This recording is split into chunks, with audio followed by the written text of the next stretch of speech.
and how various kinds of analysis can be prepared for a MOSFET amplifier. So she will be covering two amplifiers, MOSFET amplifiers. One is the common source amplifier with resistive load, and another one is the common source amplifier with diode connected load. So both of these she will be covering in this particular session. So over to you, Archana. Can you hear me?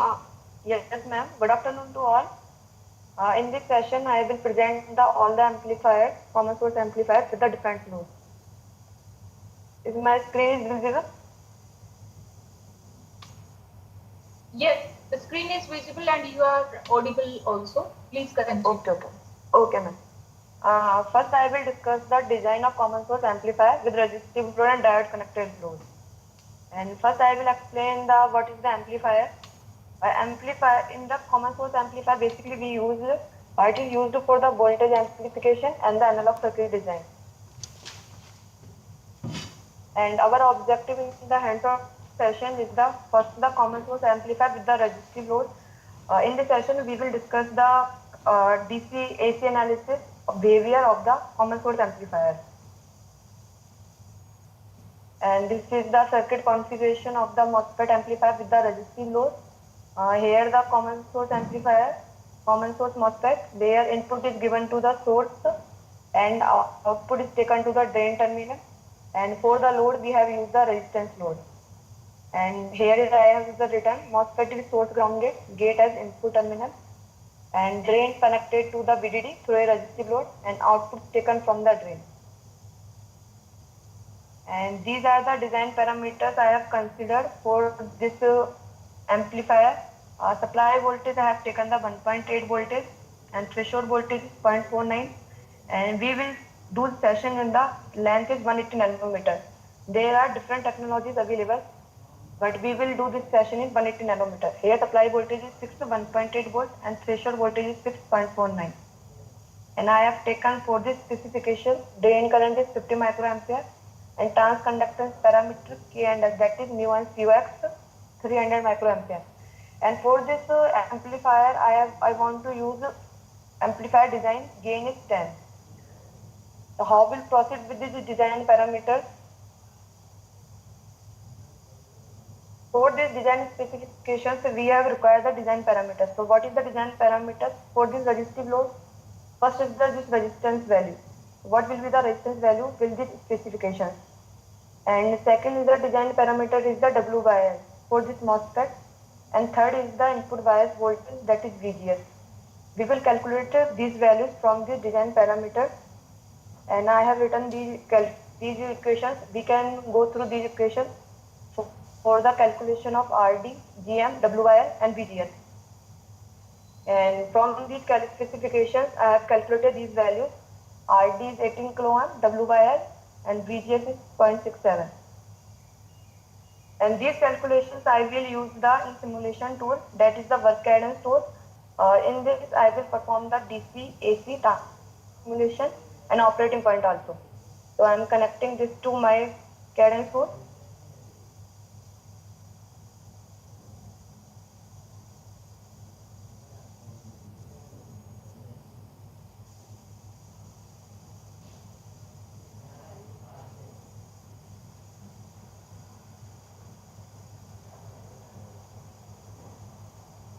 First we will create the library. Library name we have taken common source. We have to take without space. And in this third option is attached to an existing technology library, then apply. There we have different options. So I have selected the TS018 SCL prime, that is we have selected 180 nanometer technology. I am explaining this amplifier in 180 nanometer technology. Then OK. Then library is created. Then next go to the file, new, cell view. Then we have to select the library we have created, that is common source, and we have given the serial name resistive load.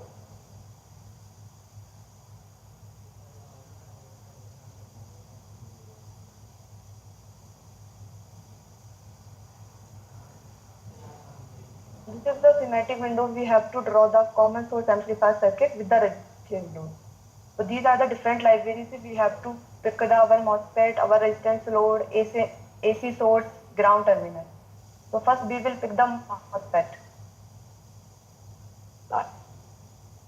For this I have to select the library which has created TS018 SCL Prime. I am designing this amplifier in 180 nanometer technology. So here I have selected the technology TS018, that is 180 nanometer. So I have to pick NMOS and PMOS from this library only. That is the NMOS. Here the many options are also available. Multiplier, gate with gate length. These are the design parameters we can change according our requirement. We will change after pick out all the components. So first I pick the NMOS, then I have to require the resistance node. For this library I have to select the analog list.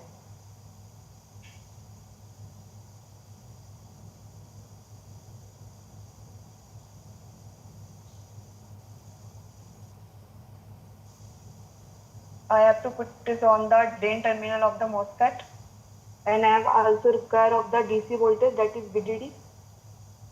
We can pick from this analog live library. Here I have to select the cell name is VDD,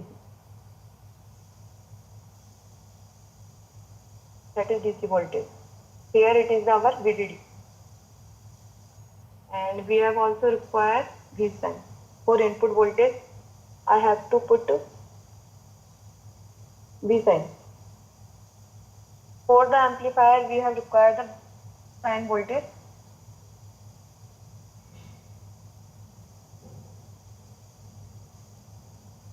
And we also require the ground terminal.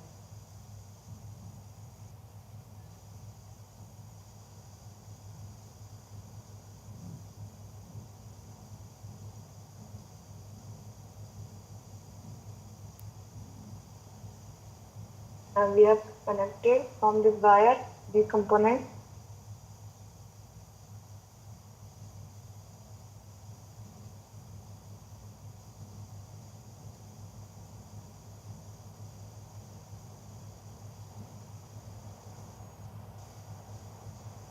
Here MOSFET is our 4-terminal device where gate is connected to the V sign and drain is connected to the resistant load and source is grounded, and 4 terminal is the body wire. For this we have to connect this source voltage for connecting the VSB 0. Now for these design specifications we can put our values. We have calculated from the equation. We can change it from Schottky gate with this 1.85 micrometer.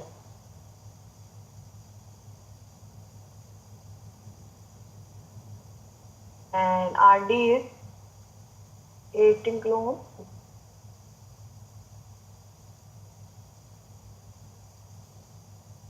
And V sign. There are many options available. Here DC voltage is the bias voltage. We have calculated this value is 0.67 volt. And we have to put the value of the AC magnitude for the amplification. For the simplification, I put this value 1 volt. Unit will take automatically. And I will also put the value of amplitude 1 millivolt and frequency is 1K. For this amplification, I will use this value for transit analysis. Then OK. And the output is taken from this terminal.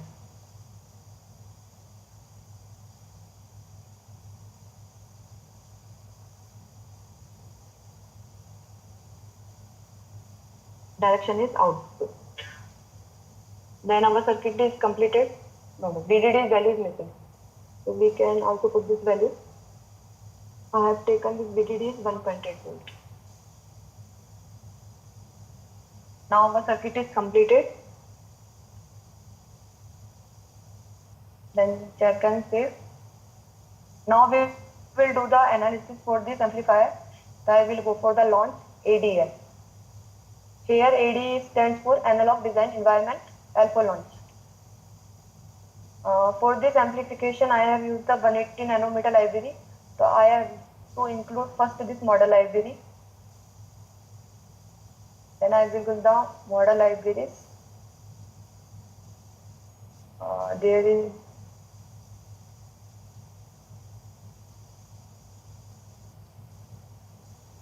the 10 models, H spice and bottle.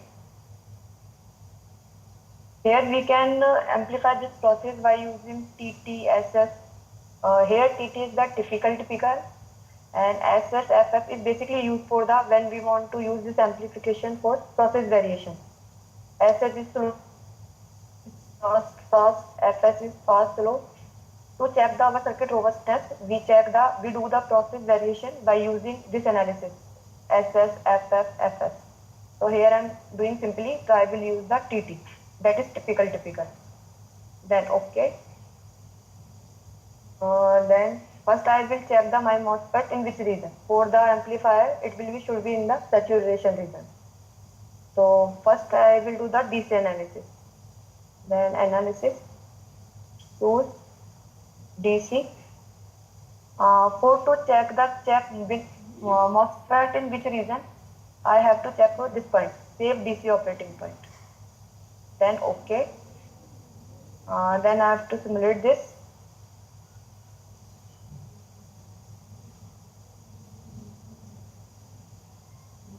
Simulation is done. Then I will go to the results, print DC operating point. Then I will choose the my MOSFET. Here these are the many parameters. We read many capacitance of the MOSFET, that is CJS, CSV, CSD, and also available the GM. Here I am looking for the region.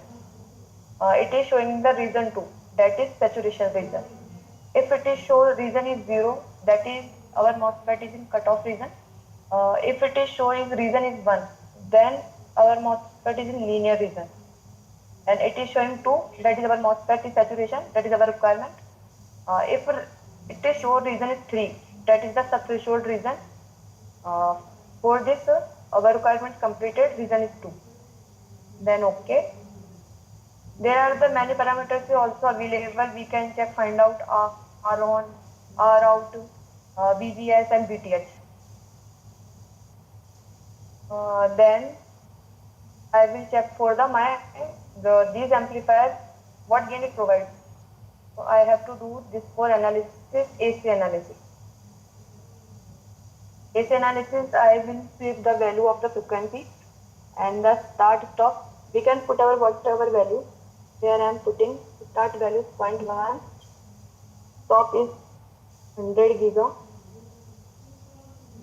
and sweep type logarithm, that is point per decade and time. And okay. Then I will simulate this.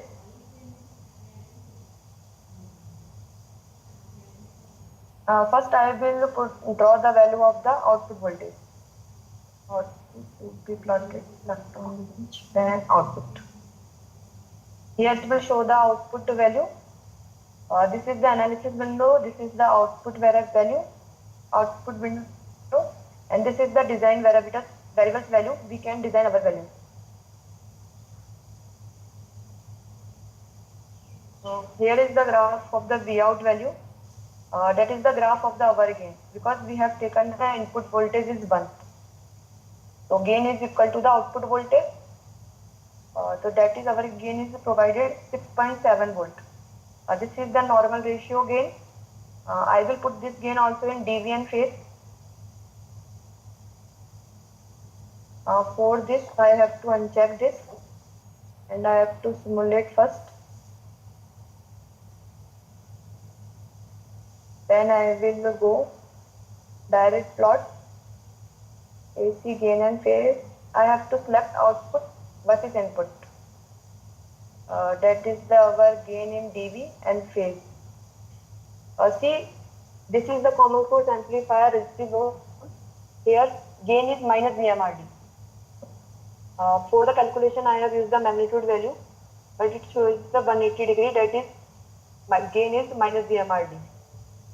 This is our phase. We can mark this, and this is our gain in dB. That is 16.57 dB. We can calculate from this value 3 dB frequency, also 0 dB frequency. 3 dB frequency will be the uh, that frequency will provide the gain is minus 3 dB. So we have to put the value mark that provides the 13.57 dB gain. I can change this property.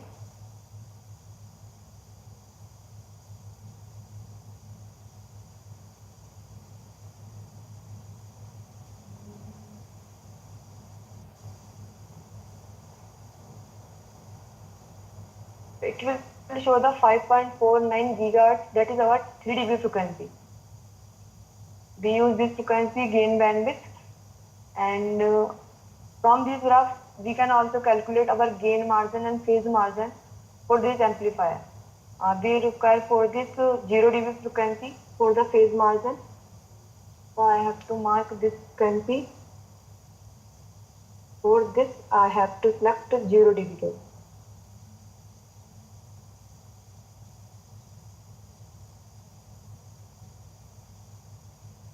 Now 0 dB frequency is 43.93 gigahertz. We can calculate phase from this frequency.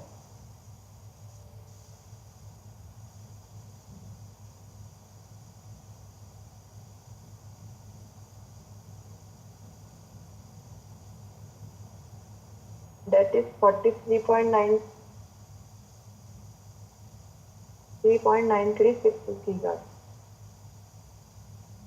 See, we can calculate phase margin from this phase value. We have calculated this frequency from the 0 dB gain frequency, and 0 dB frequency gain provides the phase provides the 54.28 degree, and we can calculate phase 180 degree minus, so that is our phase margin, and we can also calculate our gain margin from frequency. This will provide the 180 degree gain. Okay, we can close this. Now I will do the analysis for the transient analysis. First, I will also tell you that I have put the VGS value 0.67. I want to put this as a variable to show in which region value of voltage our MOSFET in saturation region. So I have put this value variable, and we can in this design variable window we can put this value VGS, where our value is 0.67. Actually I want to this VGS value as a variable to check the our MOSFET voltage range of this MOSFET. So for tools I will provide this parametric analysis. This value VGS is as a variable. I will provide 0 to 1.8. Here we are using the 180 nanometer technology. So maximum voltage we can provide 1.8 voltage, and minimum is minus 1.8 voltage. And I will use linear step. Step size is 0.5. I will go for this analysis. I want to check the voltage range, which voltage range this MOSFET in saturation region. So it will provide the, for this I have to go also print DC operating point, select the MOSFET. See, it is showing the our region. I have already told you. Region 0 is the cutoff region, 3 is the subthreshold region, 2 is saturation region, 1 is our linear region. This 2.5 to 0.7, this MOSFET will work as a saturation region as an amplifier. So we can change value point 5 to point 0.7, and with the specifications I have provided you, I've calculated VGS value 0.67, that is cover in this range. So we can also change this value. I will change after the session, after this analysis.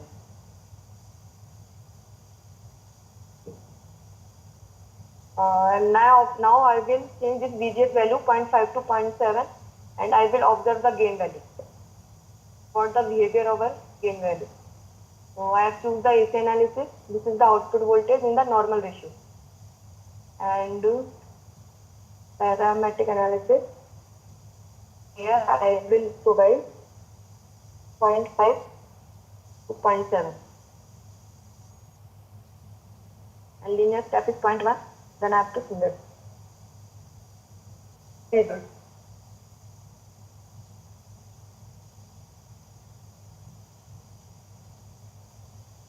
will provide the different value, gain value for different of VGS value.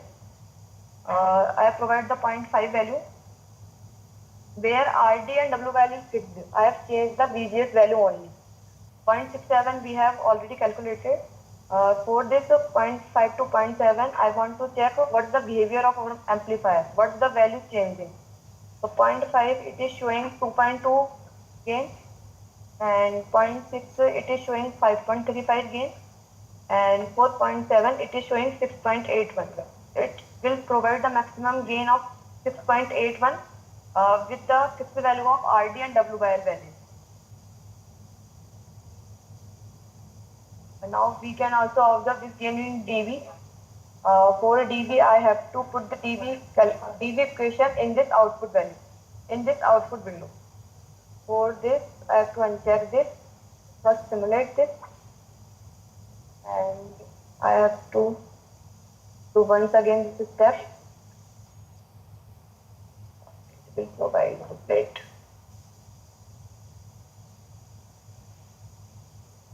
It will provide the, this is the input value, there is no requirement. So I can put this value in our ADL window. So we can put this value from our parametric analysis. So I will provide this equation send to our ADA window, and phase will be the common because 180 degrees provided. So I will not include this phase. See, provided the dB gain. Now I will do the parametric analysis for this VGS value 4.5 to 0.7, and simulate this.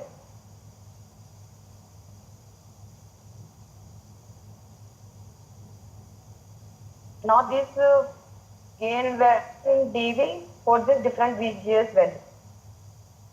0.5 it is provided 7.11 dB gain, and 4.6 it is providing 14.57 dB gain, and 4.7 it is provided 16.67 dB. Till now we have discussed the DC analysis and AC analysis. And DC and AC analysis we have done from this input value, where I have provided the DC voltage VGS and AC magnitude is 1 volt.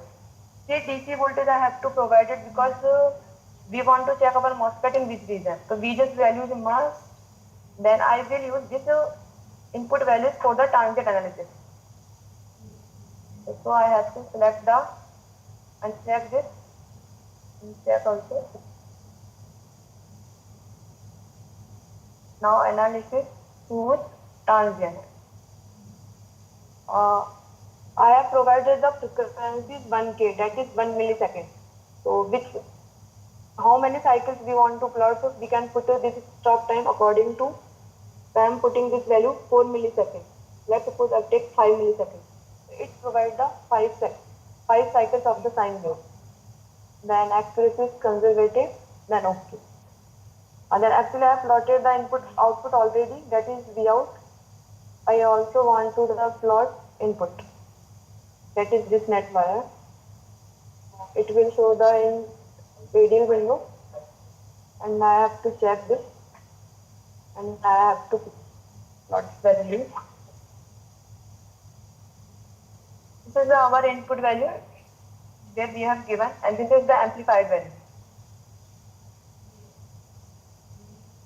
This green is here. It is the green color is showing that is our input, and we have provided the Vout the output value.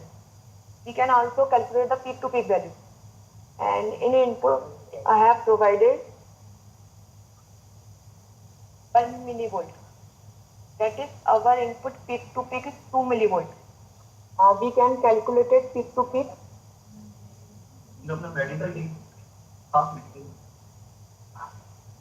It is showing 2 millivolt. And what is 0.67 millivolt? 0.67 millivolt is 1 millivolt plus 0.67. 0.67 is our DC voltage. And this is minus 1 millivolt plus 0.67. That is 669 millivolt. So peak to peak hour is 2 millivolt. And now I want to check the peak to peak hour output voltage.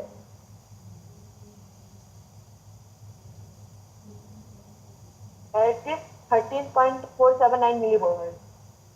What is the hour gain? Hour gain we can calculate it output peak to peak divided by input peak to peak. It will show the same value we have calculated from the AC analysis. Okay. Also we can do this parametric analysis for this tangent analysis.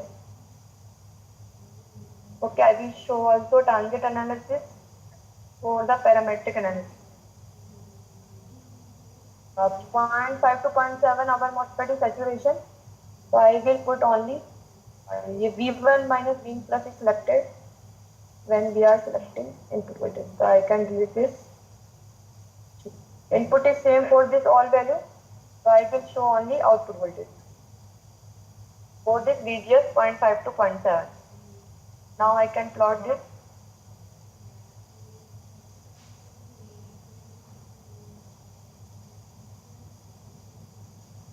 Here magnitude is very small, that's why it's showing this. I can show this value by taking into next window. So first I will take this next window. That is our for VGS 0.5 and our input voltage is fixed, that is 1 millivolt. So we can also put this peak to peak. We can also calculate our gain. This is for VGS 0.5. This is gain for our VGS 0.6 voltage. We can also calculate this value from peak to peak. This is for our VGS 0.7. We can also calculate this value from peak to peak. Okay. Till now we have discussed DC analysis, DC operating point for the different value of VGS, and also I have discussed the AC analysis and tangent analysis. Any question is there?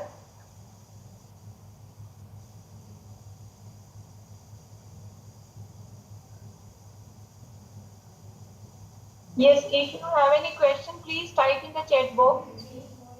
Dear participants, if you have any questions so far, please type in the chat box. This tool, Cadence Virtuoso, is the commercial tool. You might be having this tool in your lab, or if you do not have, you may access it, like you may purchase in your laboratory. It is not too much costly also.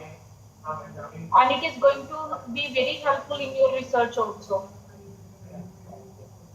So I think there are no questions, you may proceed. Ms. Archana, you may proceed. Okay, ma'am. I have showed the resistive load. Now I will show the common source amplifier with the direct connected load. For this,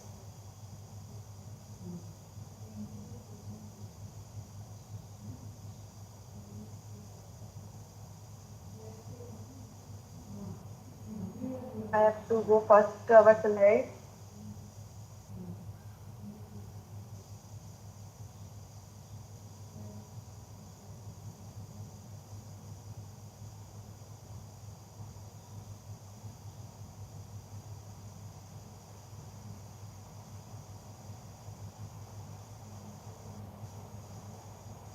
And these are the specifications for our diode connected load. Diode connected, that is PMOS load for same common source amplifier. The design specifications I have given, and from the equations I have directly calculated values. I will put in the cadence virtuoso.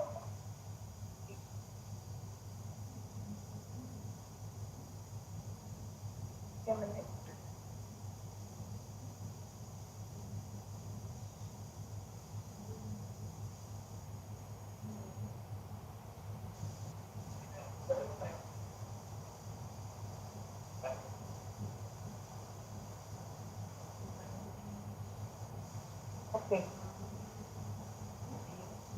Now I will create the new cell view for the same library. A new cell view, and the library I have same common source. Now I want to this amplifier for diode connected load.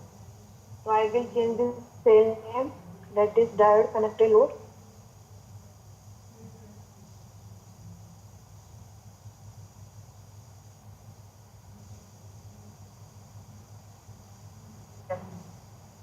This is our nice semantic window. For to pick the NMOS and PMOS, I have to go the library TS018 XL prime. Cell name, cell is NMOS 18.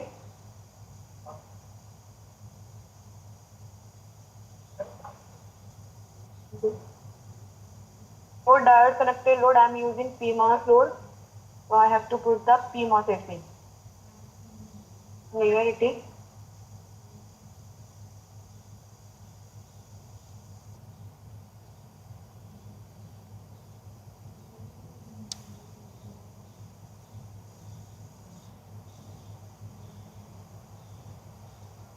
I have to connect this. And also I have required the BVD. It is taken from analog lib library. Valid BD.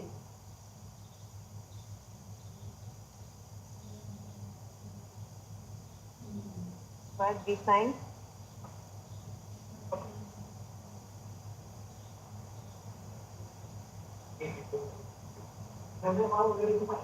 Also require ground.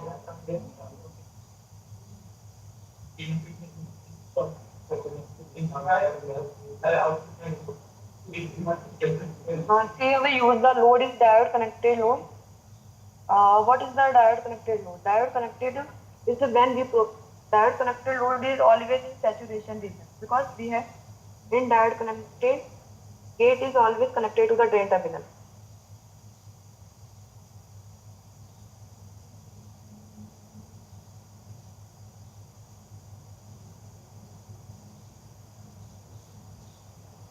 For this 4 terminal of PMOS, I have connected this two for VSB 0, and for NMOS I have to connect this source that is connected to ground, and output taken to the from the drain terminal.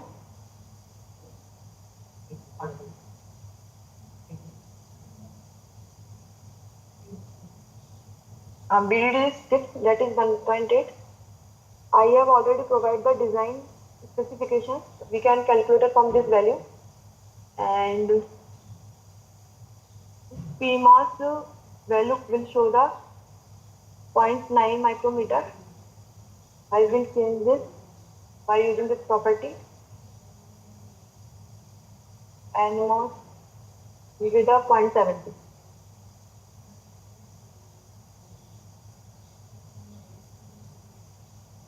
EGS is point. We can provide this value, and AC magnitude will be the same one. Amplitude is 1 milli, and frequency is 1 kilo. We can change this input amplitude, our requirement, but as for simplification, I have provided the 1 millivolt for amplitude and 1 volt for AC magnitude. Then okay. I have given all the specifications. Then check and save. Then launch ADL. First, I have to include the model library. Setup model library. Once I have included, that's why it is showing directly. So I can include this. section is 8080, then okay. First our work is we have to check the MOSFET region. We have to check the AC and DC analysis, save DC operating point, then okay. It will show in this window. Then I have to simulate this. Then I will go the print DC operating point and select this MOSFET. Now I will check the region. If it is region 2, it will work perfectly. And I have to check PMOSFET also. Here it will show always region 2 because it is the diode connected load. A diode connected load is always in saturation region. So it is our correct region 2. Then I will do the AC analysis. Analysis tools AC. You can see this start is 0.1, stop is again 100 here. This type is level click.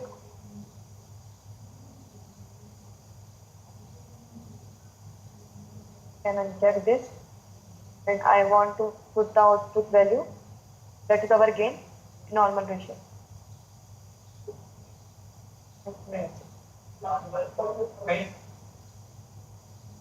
That is our gain.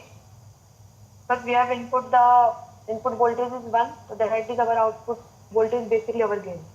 That is provided 1.654 voltage. And we can also plot this gain in dB. So I have to uncheck this.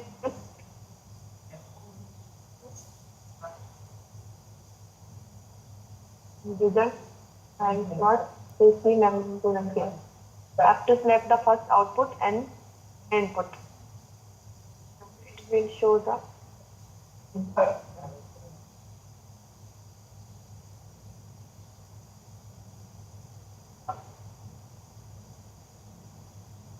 this is our the gain in dB, that is 4.37 dB, and phase is 180 degree.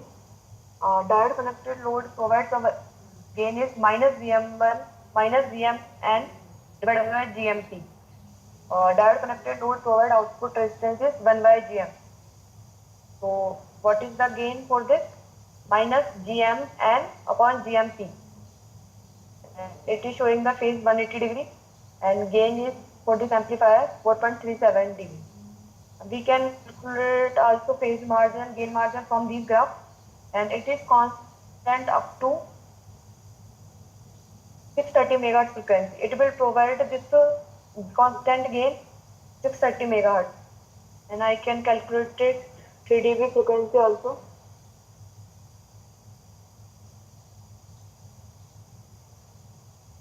The 3 dB frequency, I have to change this magnitude up to 1.37.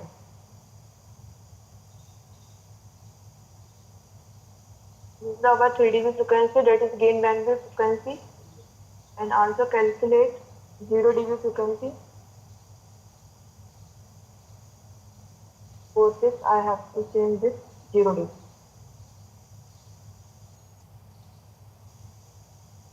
And 0 dB frequency is 10 gigahertz frequency.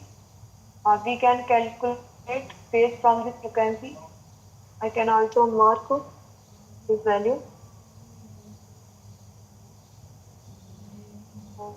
More to change this value 10.10.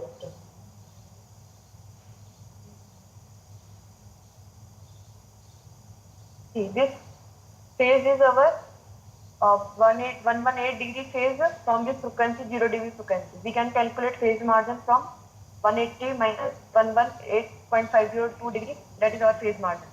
We can also calculate our gain margin from this frequency to provide the 180 degree gain. Okay. Now I will change this to, first I will do the parametric analysis. in which VGS value our MOSFET in saturation region. For this, I have to change this value as a variable. So I will provide this value VGS.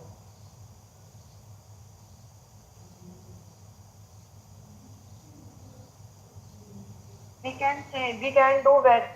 can do change our value by using the parametric analysis. First, we have to put the value as a variable. This value is 0.7. I have to do the VC analysis and parametric analysis. I want to check which region, range of the VGS value.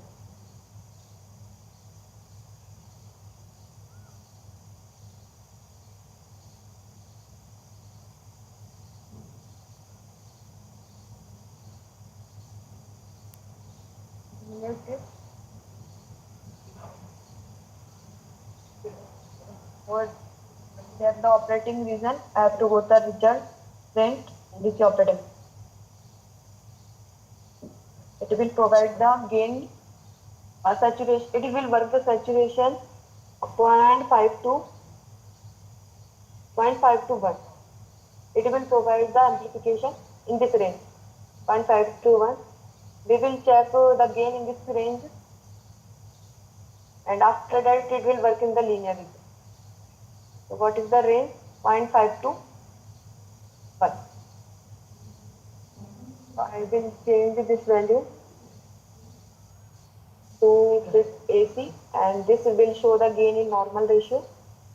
And now I will do from 0.5 to 1.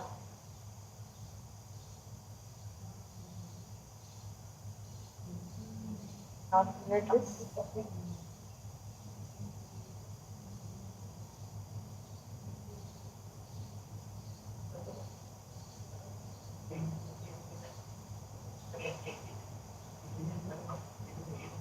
I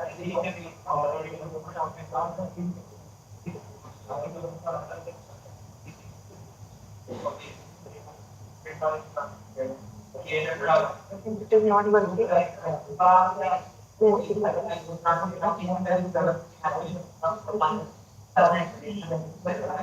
think some disturbance is there, Miss Archana. Some disturbance is there, I think, at your end. Okay, ma'am.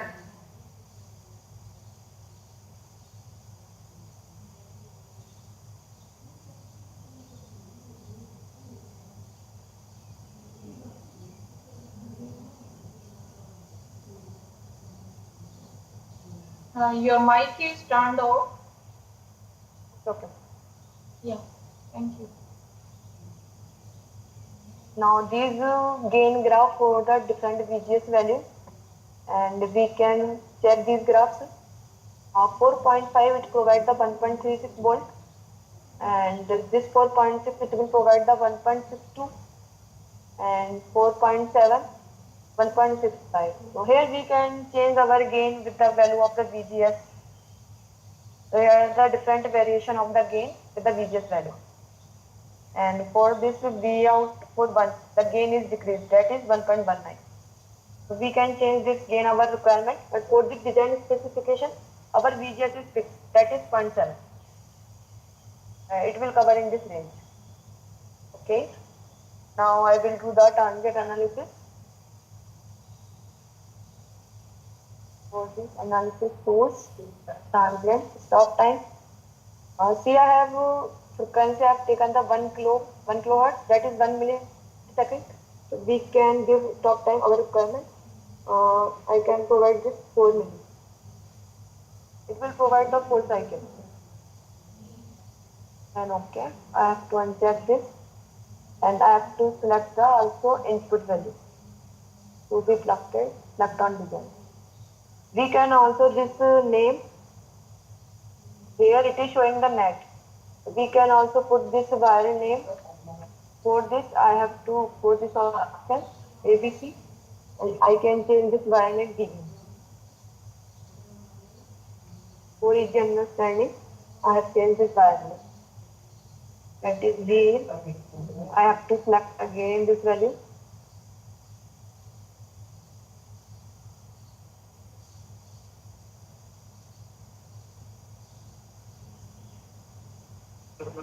See, see. Now it is clearly visible. This is our Vn value. I have taken the 1 millivolt. So peak to peak is the 2 millivolt.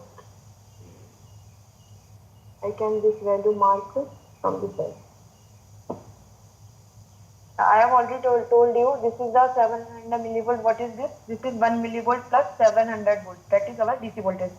And what is this? Minus 1 millivolt plus 0.7. That is 699 millivolt. So here our input is 2 millivolt.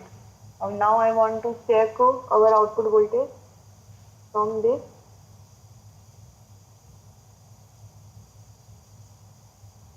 Our output peak to peak voltage is 3.31 millivolt. So we can calculate the gain from this input peak to peak and output peak to peak. And the gain will be the output peak to peak divided by input. That is 3.3 millivolt divided by 2 millivolt.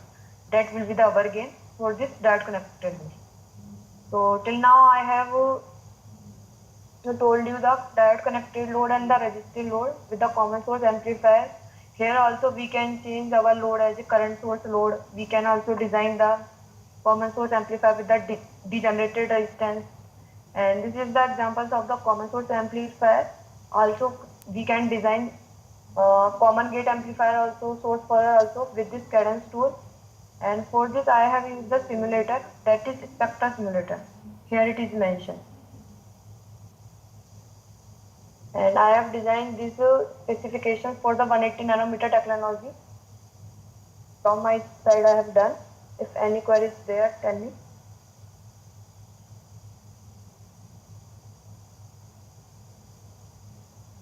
Yes, if there is any query, please feel free to type in the chat box.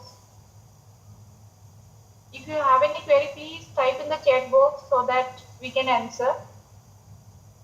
If there is no query, you may type in the chat box and so let me brief what she has covered. She has used cadence virtuoso, the toolbox, in which resistive load amplifier she has taken, and she did the DC analysis. First of all, DC analysis is done in order to figure out in which region of operation your MOSFET is going to work. So for a MOSFET to work like an amplifier, it has to work in the region number 2, that is the saturation region. So you will make sure that it is going to work in the saturation region. So in your characteristics, you will have region number 2. When you will open the DC bias in the output, so it is going to give you the region number 2.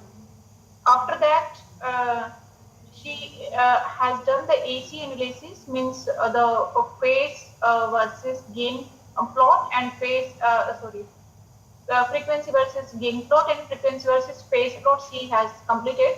So with the help of that, we will be finding out what is the phase margin and what is the gain margin.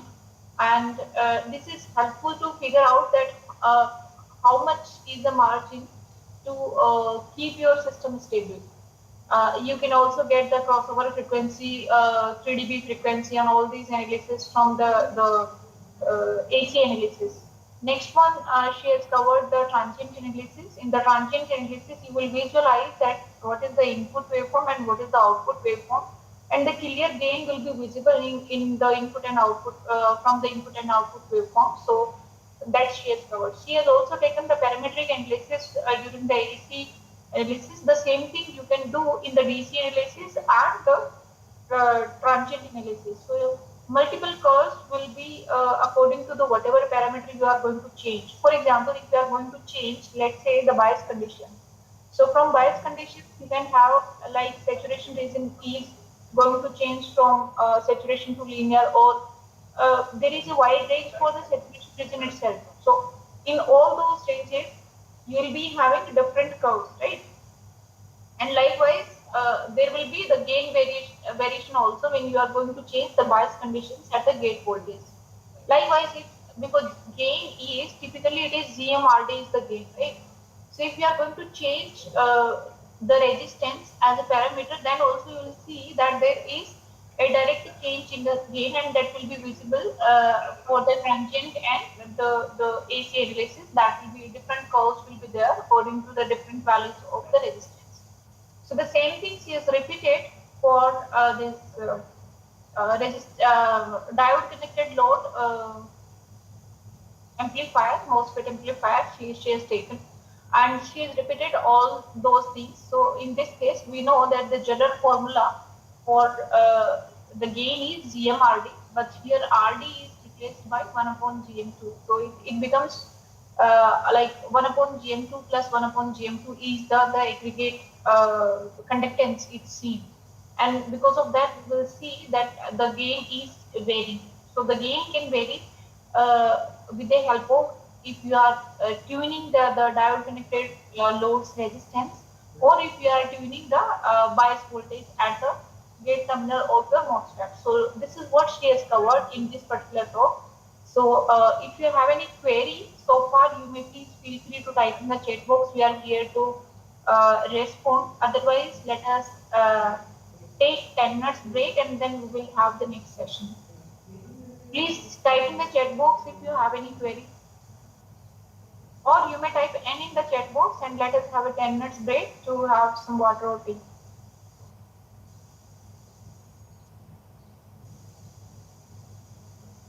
Okay, so thank you very much, Miss Archana.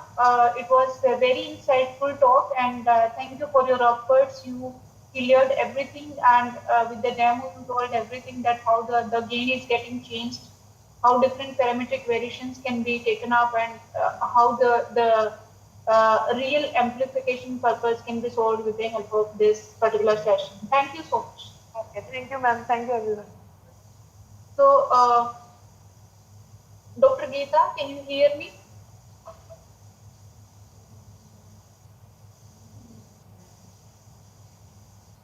Dr. Geeta?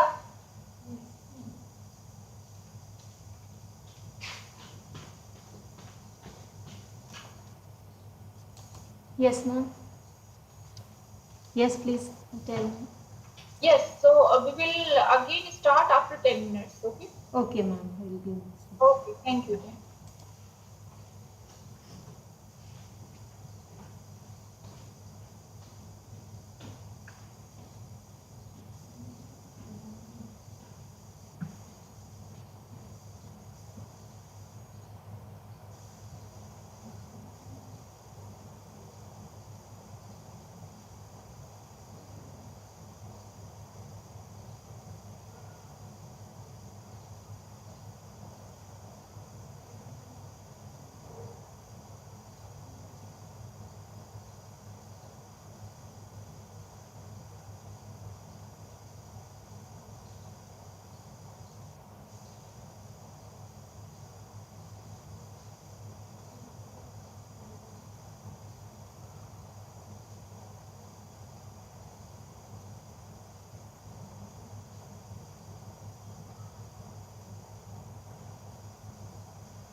So, hello everyone, welcome back to the next session.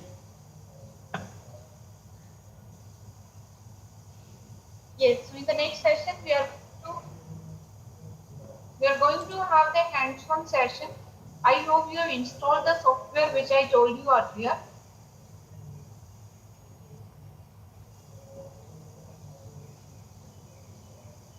I have shared you the video how to install the software. So I hope you have installed the software. Let's do understand how the things are going to work in that particular software. Okay, so before going into the details of how this is going to work, let us understand. Basically, both of these sessions will be related to tunnel fat and these applications of the tunnel fat. So first of all, let us understand how the tunnel fat is going to work. So this is the basic structure we have already discussed. If you remember, the basic structure of the tunnel fat was discussed in the previous slide.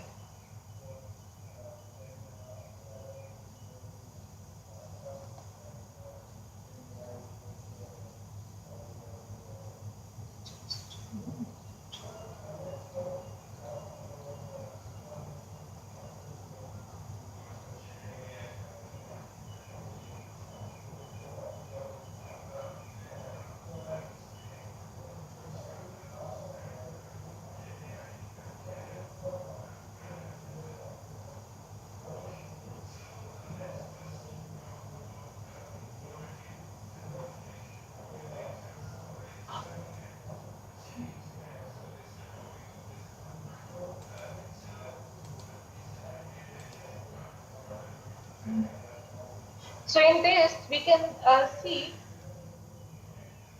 in visual ticket also whatever you have understood by that particular session.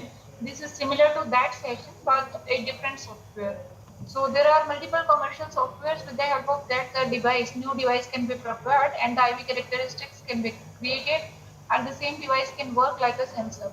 So in this particular session, we are going to discuss how the tunnel fat is going to be prepared, and this is what the structure is. You can see over here the tunnel fat will be having p-type source over here and enteric drain over here. This is the channel region.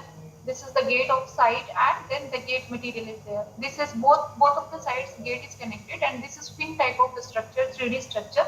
So we can call it fin fat. If we are going to take the 2D structure, then this portion will be appearing. The front portion will be appearing, and the inside axis, that axis is not going to appear. So you can say that this is the 2D double gate structure. In 2D, it is a double gate structure. So in literature, it is termed in that way also, right? So how will be the IV characteristics of this? So in order to understand that, we will be taking the channel region, because this gate and oxide region is just to control this channel. So what are the IV characteristics in this particular region that we are focusing on? So in order to focus that, first of all, we need the EB diagrams, energy band diagrams. So these are the energy band diagrams. First of all, we will align this EF. Fermi level is being aligned, first of all. So how it is aligned? We will draw a straight line. Let me take a different pen so that I'm going to take yellow color so that we can visualize it in this way. Yeah, so I'm just putting the zero conditions, how it will look like. So it will look like this, and then it is going to look like this. So yeah, and likewise, the bottom IV characteristics are going to look like this. So you can see over here, this is your red color is your EF. This is nothing but your EF. And this EF actually is away from EC, a little bit away from EC. That is going to tell that this is N-type material. And here this is away from EV a little bit. That is going to tell that this is P-type material. And likewise, in the middle of it, it is going to tell that it is near, more towards the N-type. So this intrinsic is slightly of N-type material. Now, if you are changing the voltages at different levels, so what is going to happen? Changing the voltages is going to make it down. and this is also going to make it down, so that you can see, visualize with the help of this arrow. This arrow is shown over here, laser pointer. You can see this is the arrow. You can visualize this is going downside. The energy band diagrams are going downside. So earlier the electron coming from these filled states was not able to cross this particular barrier. You can see the black color is far away, even though the good amount of VDS was there, but still the black color, which was the off state gate current, gate energy band diagram, that is much more above. So this electron starting from here is not able to cross this particular barrier because width of the barrier is very much. So it is not able to cross the barrier and the device is in off condition. As you are going to increase, you can see this is aligned. The EF level is much higher as compared to the conduction band of your channel region. What it makes? It makes that your device is in on condition, right? So if the device is in on condition, so after that it is going to take into this way, and then from here it is the drift. Once the electron is here, from source the electron is coming here. So we call this as band to band tunneling. This is the valence band. From valence band the electron is going to come into the conduction band. So we call this as band to band tunneling. And once the electron is here, there is a little bit potential difference. That potential difference is going to create the electric field over here. You can visualize the Fermi level of this and this a little bit away. So a little bit potential difference between these two, that is going to create the mu into E is the velocity of the electrons, and these electrons with this drift velocity are going to be pulled towards the drain side, and this is how the current is going to flow. So the current characteristics of this will be similar to what you have for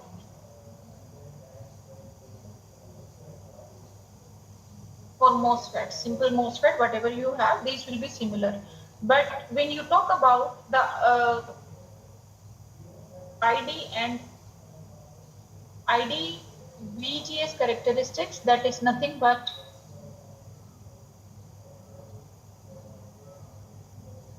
so I have drawn this. This color is actually for tunnel FET, and the next one is for MOSFET. So the D is on the log scale. So you can put the log scale over here. Log base 10. Please remember it is log base 10, LOG. Okay. So MOSFET characteristics are going to go in this way. So you can see over here that the slope of this MOSFET is actually more. So the subthreshold swing of this is actually, so the slope of MOSFET is less, and reverse of the slope is your subthreshold swing on this scale. And this is much more straight line, kind of. And the off current somewhere here is much far lesser as compared to the MOSFET. So these are the key benefits of the tunnel FET. First of all, its subthreshold swing can vary. It can vary from much below from 16 millivolts per decade to it can go up to 100 millivolts per decade and so. Since it is going to work on the band-to-band tunneling phenomena, so it is no how related to the temperature. Since you are increasing the temperature, there is no issue. Nothing is going to happen to the IV characteristics, and the characteristics are controlled in a good way. So it means this device is going to give us the good advantage over the MOSFET at times, right? But there is some issue, ambipolarity issue we have discussed in the morning. That ambipolarity issue is going to stop this particular device for use, especially in the digital application. So most of the time in sensor applications, this tunnel FET is a good candidate, and that's why we have taken tunnel FET as the device for this hands-on practice. So if you have any questions so far, please feel free to ask. You may type in the chat box if you have any question. Do you have any questions so far? Type any in the chat box if you don't have any question.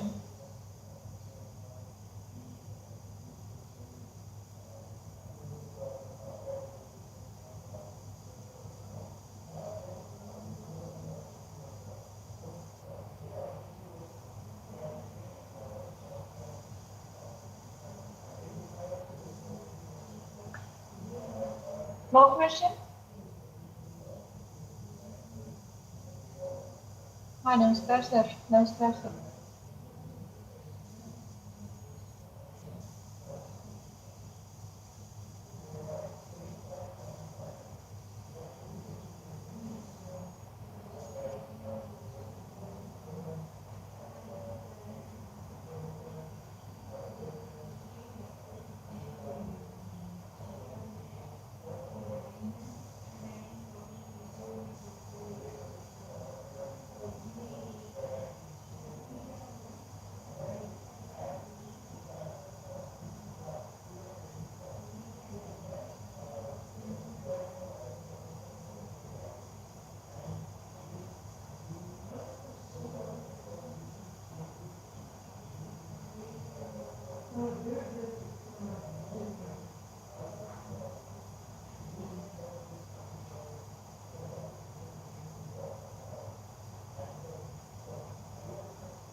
Yeah, so I'm going to start the next session for you people. You can start the hands-on practice with the help of this. And this session is taken by Dr. Shalini Chaudhary. She is working in PIET Jaipur and she is PhD from MNIT Jaipur under my guidance. So the session is going to start right now. Shalini, are you there? Madam, please make her presenter if you can see her name. Shalini or Dr. Shalini is the name. By that time, I'm going to start.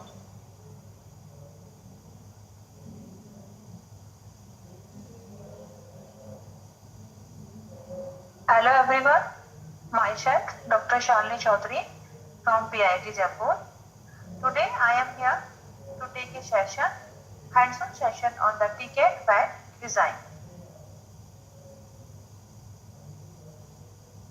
Basically, we will see all this design through Silvaco Atlas. Basically, Silvaco is a tool to design 2D or 3D structure and gives their IV and CV characteristics. Basically, Silvaco is an international produces a suite of software programs that together become a virtual vehicle fabrication tool. This Silvaco contains Atlas, Athena, and the Victory process. As we can also say that Silvaco basically provides the virtual environment to know about the device. If we fabricate any device, then we need a fabrication lab. So the cost will be more to know about the characteristics of that device. But this Silvaco tool virtually provides all the facility which is used during the fabrication. Silvaco is a privately owned provider of EDA software and ticket process device simulation software. In this presentation, we will talk about Silvaco Atlas, which is a software program and used to simulate 2 and 3-dimensional semiconductor devices. This also provides analog semiconductor processes, device and design automation, biopolar, and different types of materials under silicon compound technologies. Now, to go towards the structure designing, basically the structure designing consists of these groups, or we can say the structure formation is follows these patterns. First is the structure specification. In the structure specification, first we define mesh for the structure. After that, we define regions, electrodes, and the doping. After that, we go towards the material model specification. In case of the material model specification, we define what type of material we are using, which type of the models we are using to show the device physics, which are using for the contact purpose, and how we are using the interfacing command. After that, for any device structure, we use the numerical method, which type of the method we are using it. After that, we go towards the solution specification. In the solution, we use log command, solve command, load and save command. And at last, we see the result analysis using extract and the plot command. So basically, these are the 5 steps to extract any code for any device. First is the syntax rule. Then first, before going towards the main program of the any structure, we will see what is a syntax rule. Basically, an input deadline is referred to as a statement. Since statement and the parameters are not case sensitive, so we can also use the uppercase letter or the lowercase letters. And in the case of the atlas, we first start the code by writing the go atlas command. And after that, we will write any command. So starting statement of any program will be go atlas command. After that, statement specific parameter like statement, and that is a parameter, and after that we define the value of that parameters. So for example, one statement is written here, mass space dot multi and this value. Basically, this is defining that it is used for the mesh. This is showing the what type of the spacing we are taking for that mesh, and we define here the value of that mesh. So we will understand what is the meaning of that statement. If we write this statement like mass dot space dot multiplication equals to 1, then we see this type of the grid configuration of the mesh. So we can say that here the mesh is not so much dense or it has a coarse form of mesh. But if we reduce the value of these parameters, like if we take the value of this is 0.5, then we found the mesh has become dense.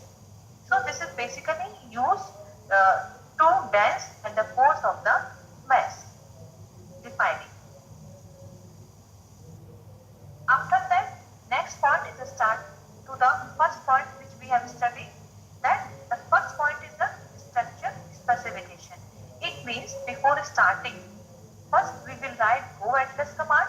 After that, we will write mesh dot multiplication and their value. Then after that, we will start the structure specification.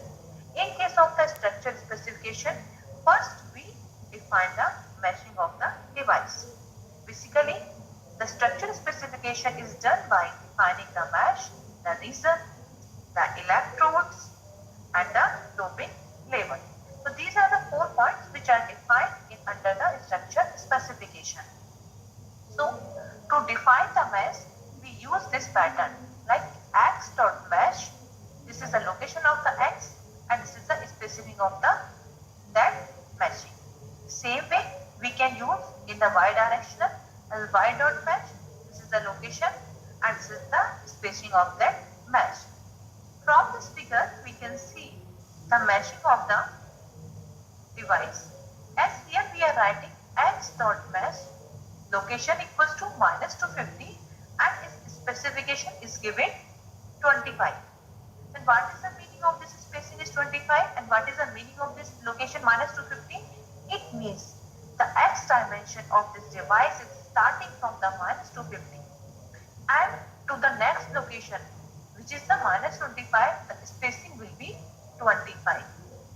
It means each spacing is a 25, -250, -225, -200, this type we have taken spacing for that.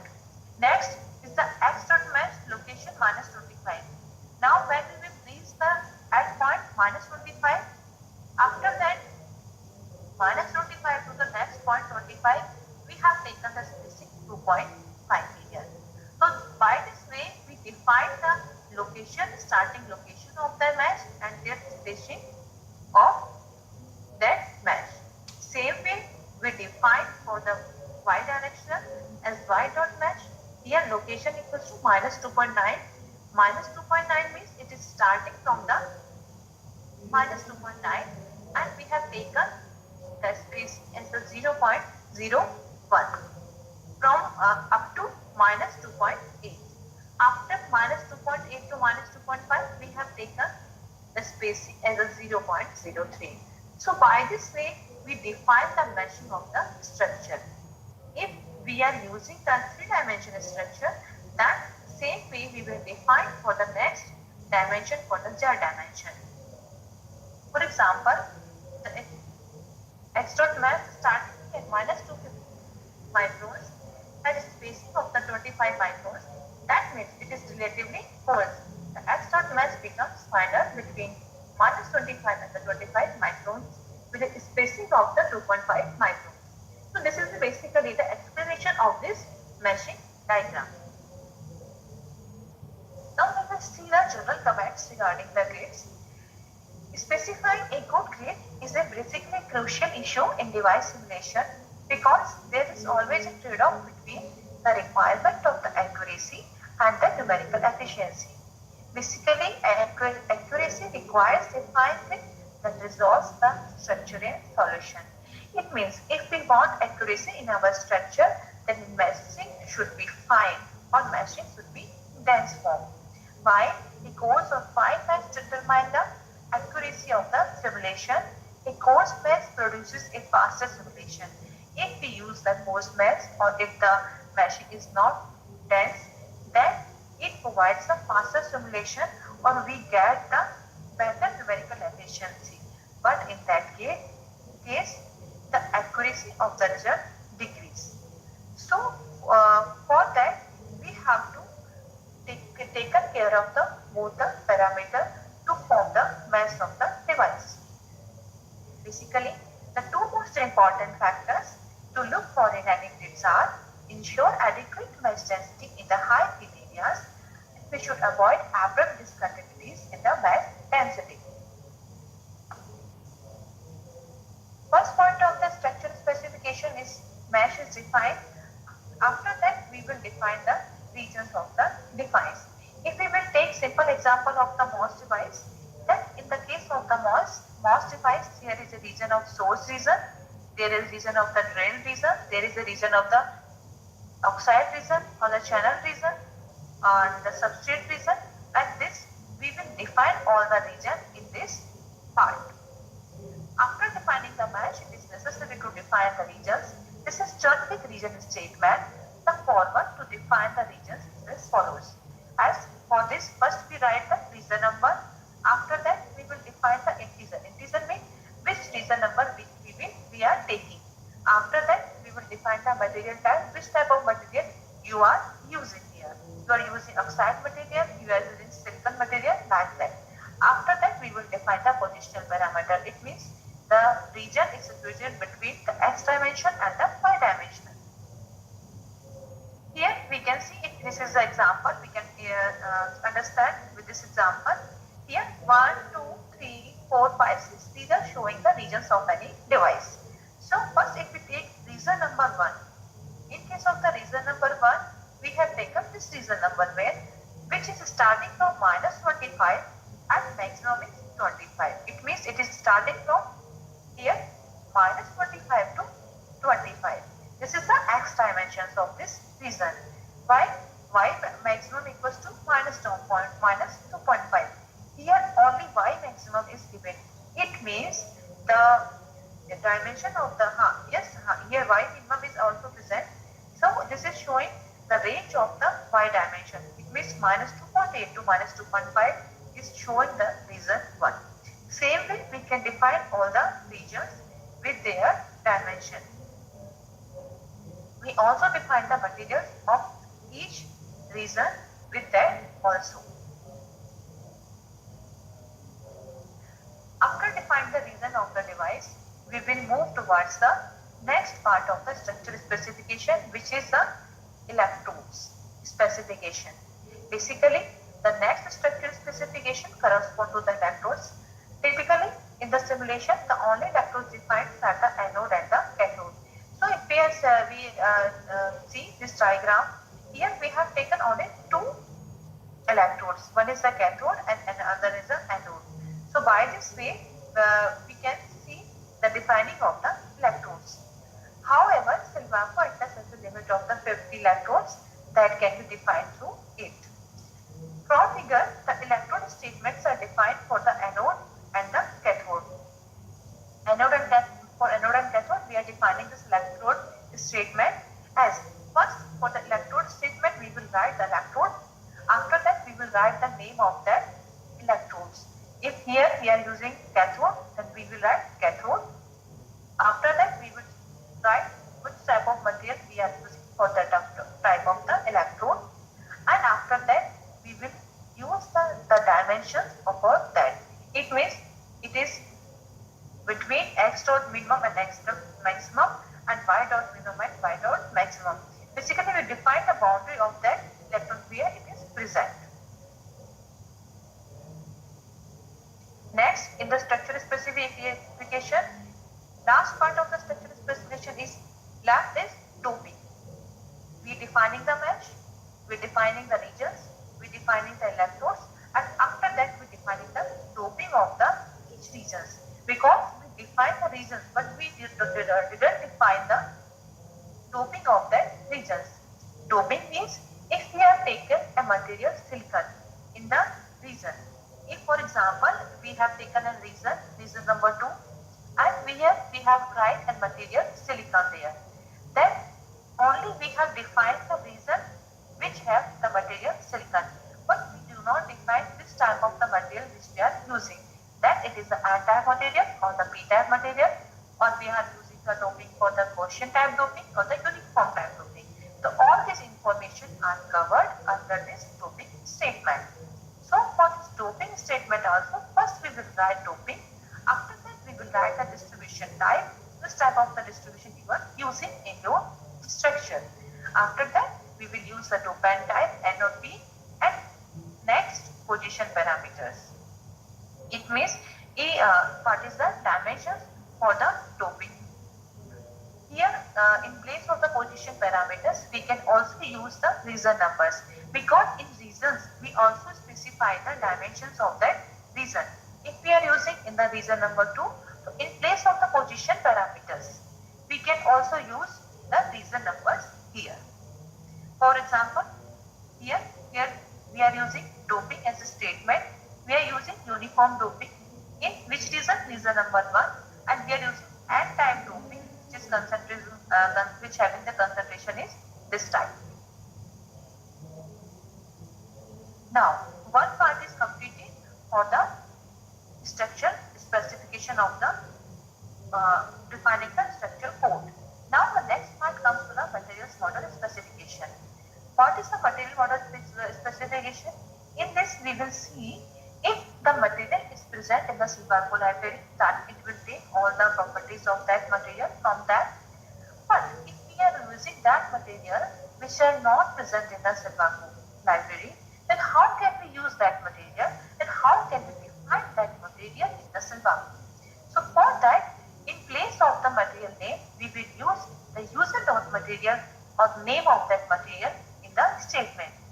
After that, we will define the properties of that materials as in the material statement, materials name, and their energy gap at the 300 Kelvin, their affinity, mobility of the electrons in the holes, their permittivity, their lifetime period for the holes and electrodes, and like that.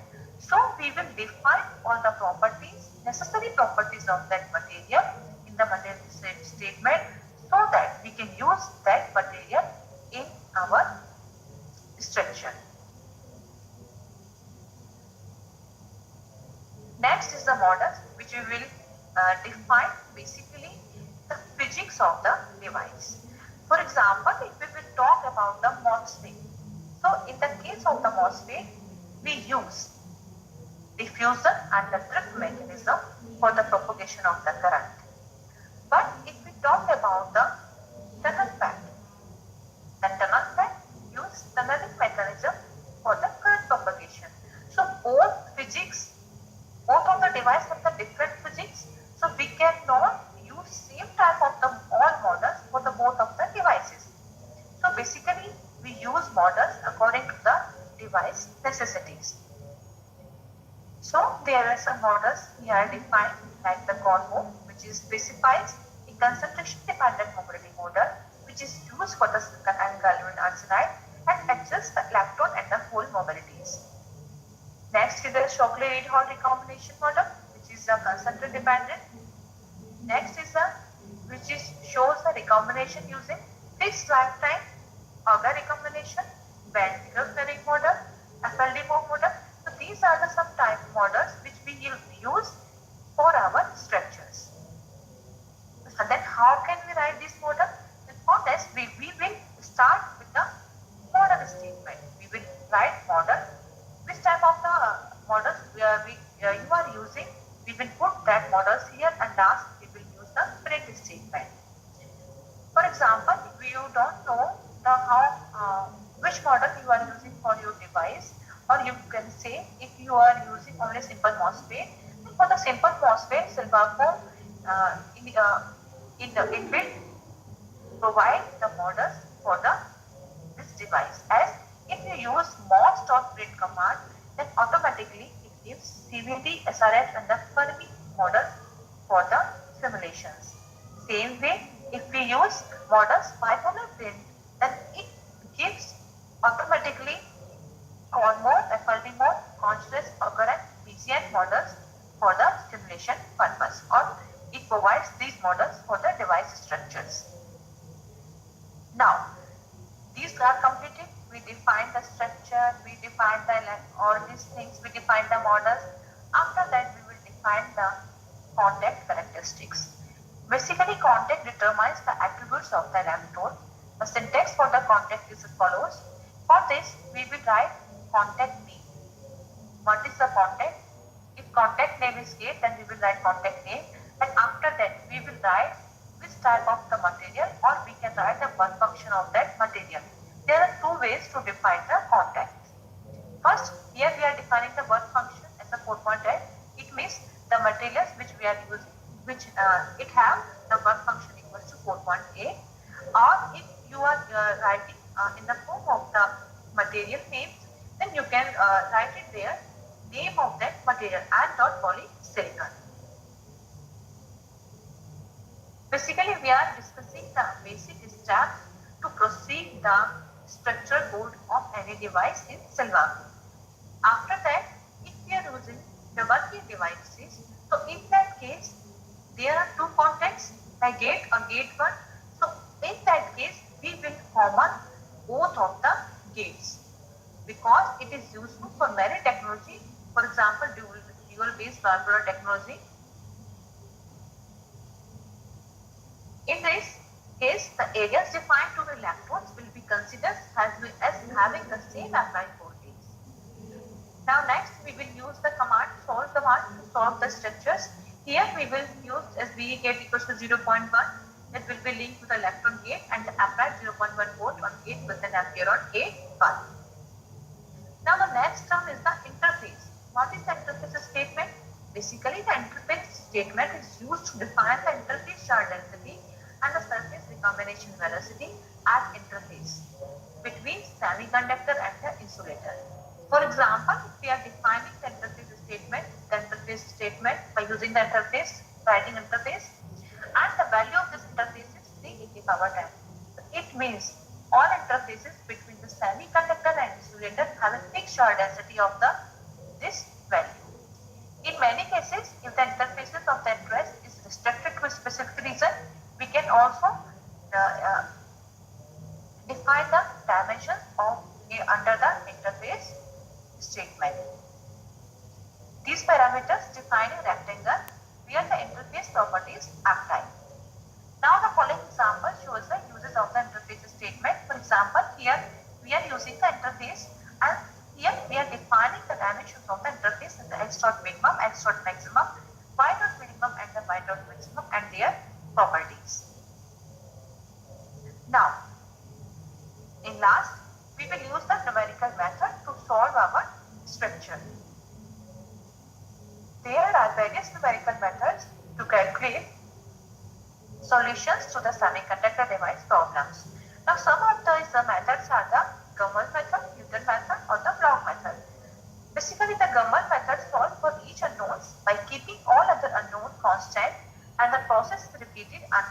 a stable solution. Same way, the Newton method solves all unknowns simultaneously, and the block method solves some equation with the Gummel method and some with the Newton method. So we can say, according to our device necessity, we will choose the best numerical method to solve the structure's properties. Now, last is the solution specification.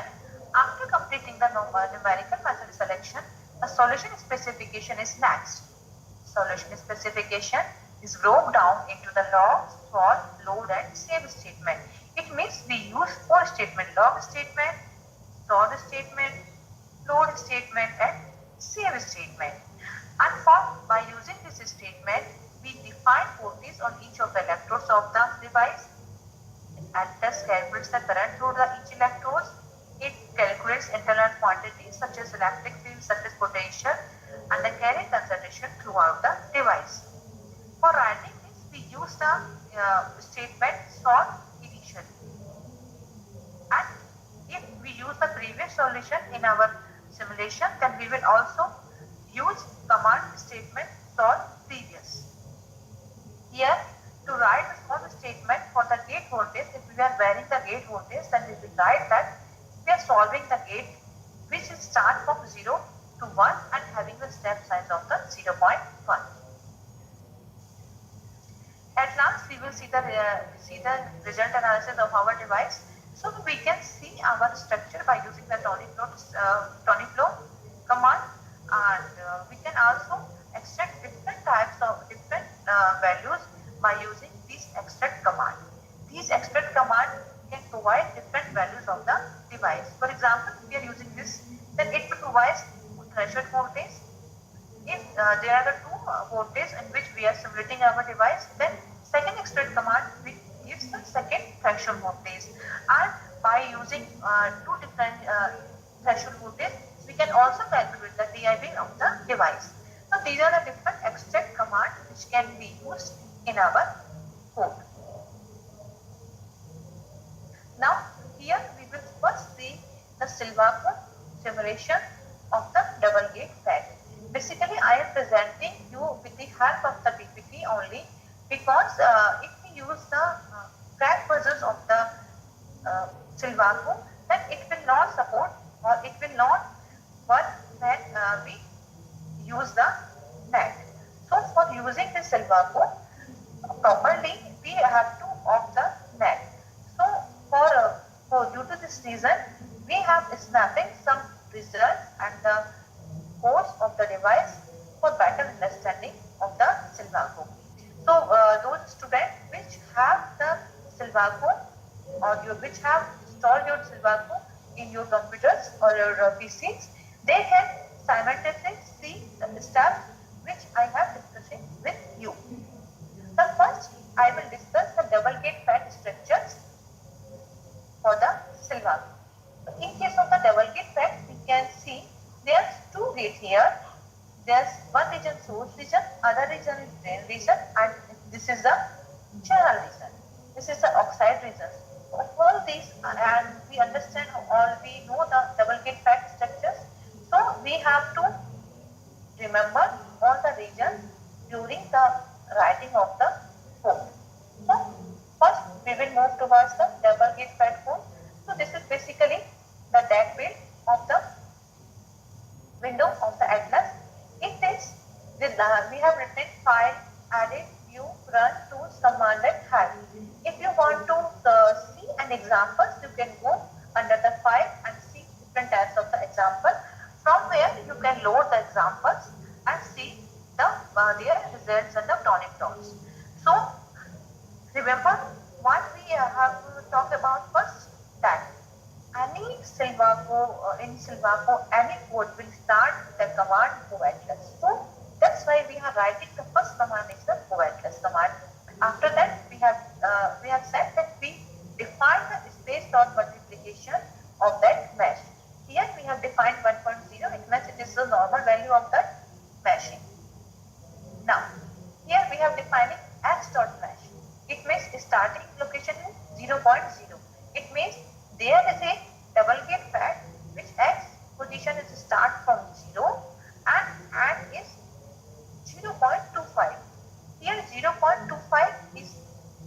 showing the value in nanometers. It means it's showing the 250 nanometer.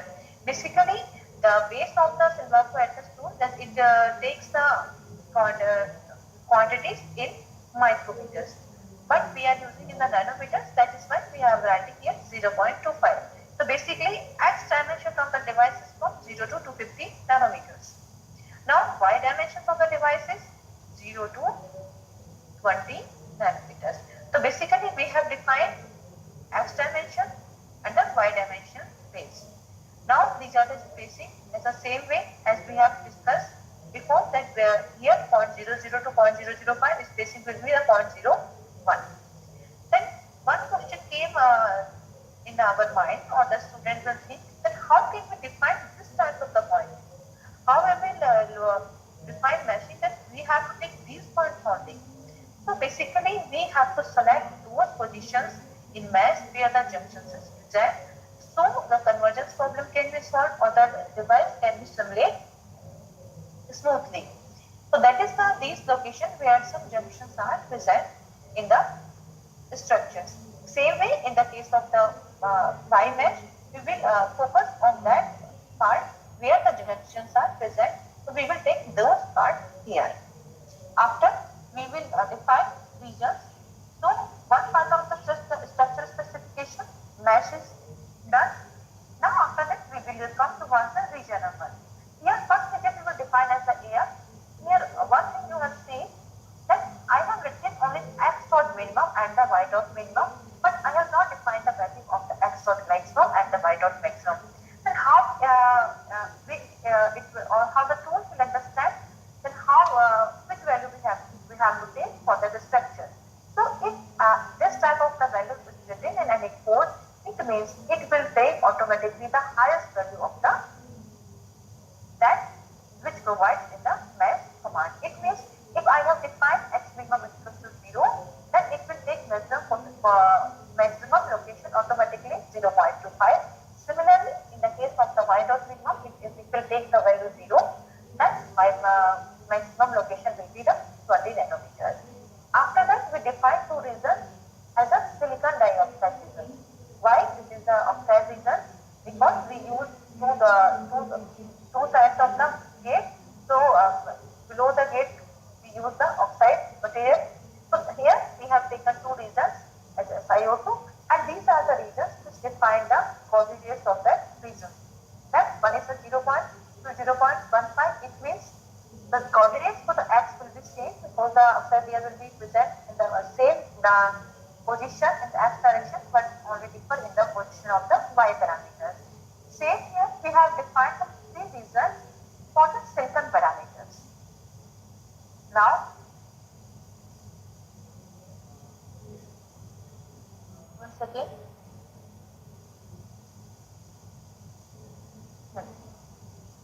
sorry for interruption. Now, here we have defined electrode name equals to gate. As we have defined mesh, region, now electrode for the double gate structure. Now for the electrode name, where in first we have seen that we have taken the name as the anode and the cathode in our example, but we are using the third structure here. So here we have taken gate and the gate 2 as an electrode name. So we will define the dimension of both the electrodes. Say in the MOS structure, there is a gate present, there is a source and the drain present. So all these are defined under the electrode statement. Now, the next statement which we have seen is the interfacing statement. Interfacing statement means these numbers of the charge stages will present at the interface. Here the value of the charge stages is 3 to the power 10. It means the value of the charge stages 3 to the power 10 presents here. After that, we will define the context name. Context name, it means we will define where we provide the work function of work function. Here we are using double gate, so we have taken as a gate, and other name is a gate 2, but we have common both of them by using the statement common equals to gate. We are using the pattern by defining the work function here for the context statement. Now, Here we define the models as the conmod, SRS, auger and different types of the models which is necessary for the double gate MOSFET. Now what is this statement showing? Output, balance band, conduction band, QFP, E field, J electrons. Basically, if when we plot the tonic plot, when we get the structure using the tonic plot, then from that structure we can find the value of all these parameters. So here we have defined these values so that we can obtain all these values from that structure also. Now we define the method that we are using the method Newton. Same way we use the solve command for the initially and the previously. Now we have to simulate our structure at the drain voltage of the 1 volt. But we didn't provide directly the 1 volt to the device because many times there is a problem of the convergence takes place if we provide direct value of the drain voltage to the port. So for this we will break them in like 0.05, 0.1 in some parts, and after that we write the final value of the device. Next, this log of 5 system is renamed as a log 5. Now, after that we have fixed the value of the gate voltage and we vary the gate voltage. Here we solve our device for the gate. The value of the gate is varying from 0 to the 1 with the step cycle to 0.05. Here we have also taken one statement also that the AC frequency is the 1E6. Then why we are writing this AC frequency? Because once we simulate our device using the AC frequency, also the random parameters like the CGS, CJD, gate capacitance parameters, so due to which we can analyze the RF analysis of the device.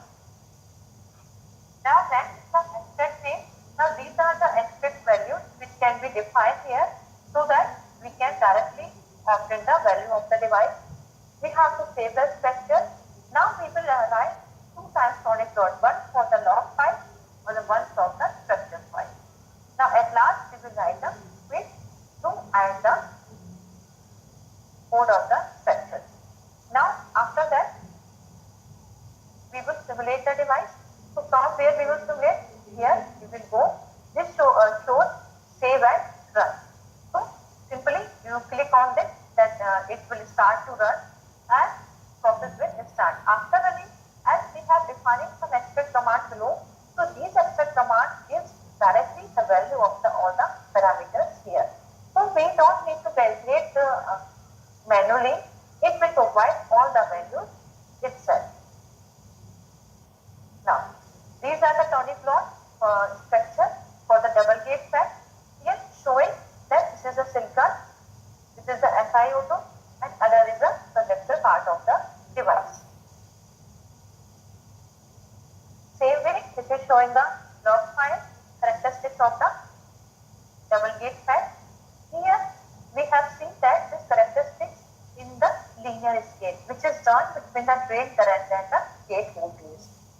So if we want to change, we want to see this characteristics in the log form, so we will right click on this waveform and this type of the display will see on your screen, and in this you can change this value y scale value from linear to the log scale, and you will get, and after that push the apply button and you will get the characteristics in the log form. As you can see in next part. This I have changed this to linear to the log and this characteristics become in the log form. Here we can also fetch other parameters, as the x quantity here is the gate voltage and the y quantities we have taken as a drain current. So you can also select according to your interest, according to your requirement, and you will get that waveform for your device. Now you have this waveform, but you want to extract the data for this waveform. So how you will extract the data of the device? So you will go towards the Save As button where this pop-up is occurred as Save As, where you want to save this. When you click on that, and after file name of the device, and at last in the file of type you should to select CSV as file type, because according to which it will give the value in the Excel form. Here we have selected all data, it means it gives all data. In place of this all data, you can also select a particular value if you want to a particular Excel value for that, for your work. Now here we have set our command line the file name and we will get the Excel results. Now here is the structure part. Now if you want to see the what is the elastic field, as we have seen in the code, that one statement is showing the output, electron, surface potential, energy band, this type of the terms it is using. Then how we will see that all these things. Now this is the structure plot. In the structure plot, we will use cut line. In case of the cut line, here in the case of the cut line, we use only this cut line which presents in the tools. When you go for the tool, then first statement is showing cut line. You click on the cut line and this box will appear. And in this box, we will choose the horizontal cut line. And horizontal cut line we will take just approximately near the silicon oxide interfacing. When we use this cut line, then this box will appear here. Basically, this box is generated for the absolute net doping. Here, from this, we can also change according to our requirement. If you want to just see for the composition of the atoms, if you want to see the potential, if you want to see the electric field, then choose from that, and you will see all the content of that structure. Now I have saved that file name with the file name. So this type of the Excel sheet you will get. So here you can see you have all these things: drain voltage, drain current, CGZ, CSG. So different types of the parameters you will obtain. But one thing you have to remember, if you are not using AC frequency 186, then all these and those parameters you will not get during the simulations.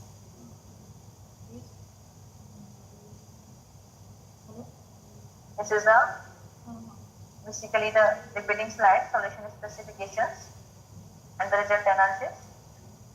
Now we will go towards the double gate junctionless FAT. Till now we have studied simple double gate FAT. Now we will move towards the double gate junctionless FAT. Then what is the junctionless FAT?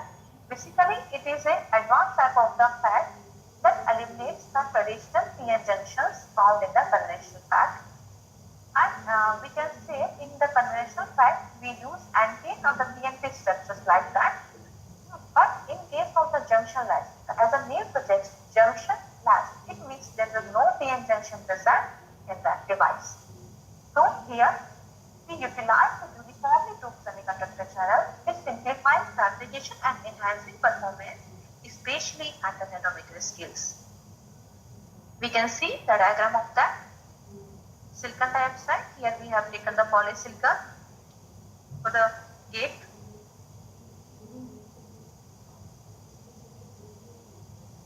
Now we will discuss the key features of the junctionless FAT. Basically, like traditional FAT, they rely on the PN junction between the source drain channel. Junctionless FAT has a uniform top channel source in the drain. This uniformity removes the need for junctions and simplifying the manufacturing process. The operation mechanism of this in junctionless FAT, the gate voltage moderates the carrier concentration in the channel by depleting carriers. Basically, it also provides a simplified fabrications. The absence of the junctions reduces fabrication complexity and the cost, and it provides the enhanced scalability as the junctionless FAT exhibit excellent electrostatic control, which provides making them suitable for the devices with the channel length to the nanometers. So basically, we all know all these specifications of the junctionless FAT. All we know about the properties of the junctionless FAT. Now we will see the code for the junctionless FAT. Basically, this is not a proper code for the junctionless FAT. Here I am using the dual button double gate junction what is the meaning of the dual metal? So if we see the structure, here in this C structure, we are using one metal as a polysilicon material. If we use two material as a, is this metal is replaced by the two metals, as one part is the M1 metal and other is the M2 metal. It means M we convert M and N2, and the value of the M1 and M2 will be different. So this is called the dual metal junction, and basically it provides better characteristics in comparison to the simple or the single metal junctionless pack. So these are the characteristics same. Here you will see that I have taken the specs dot multiplication to 2.0. It means this numerical efficiency is better, but the accuracy will be less.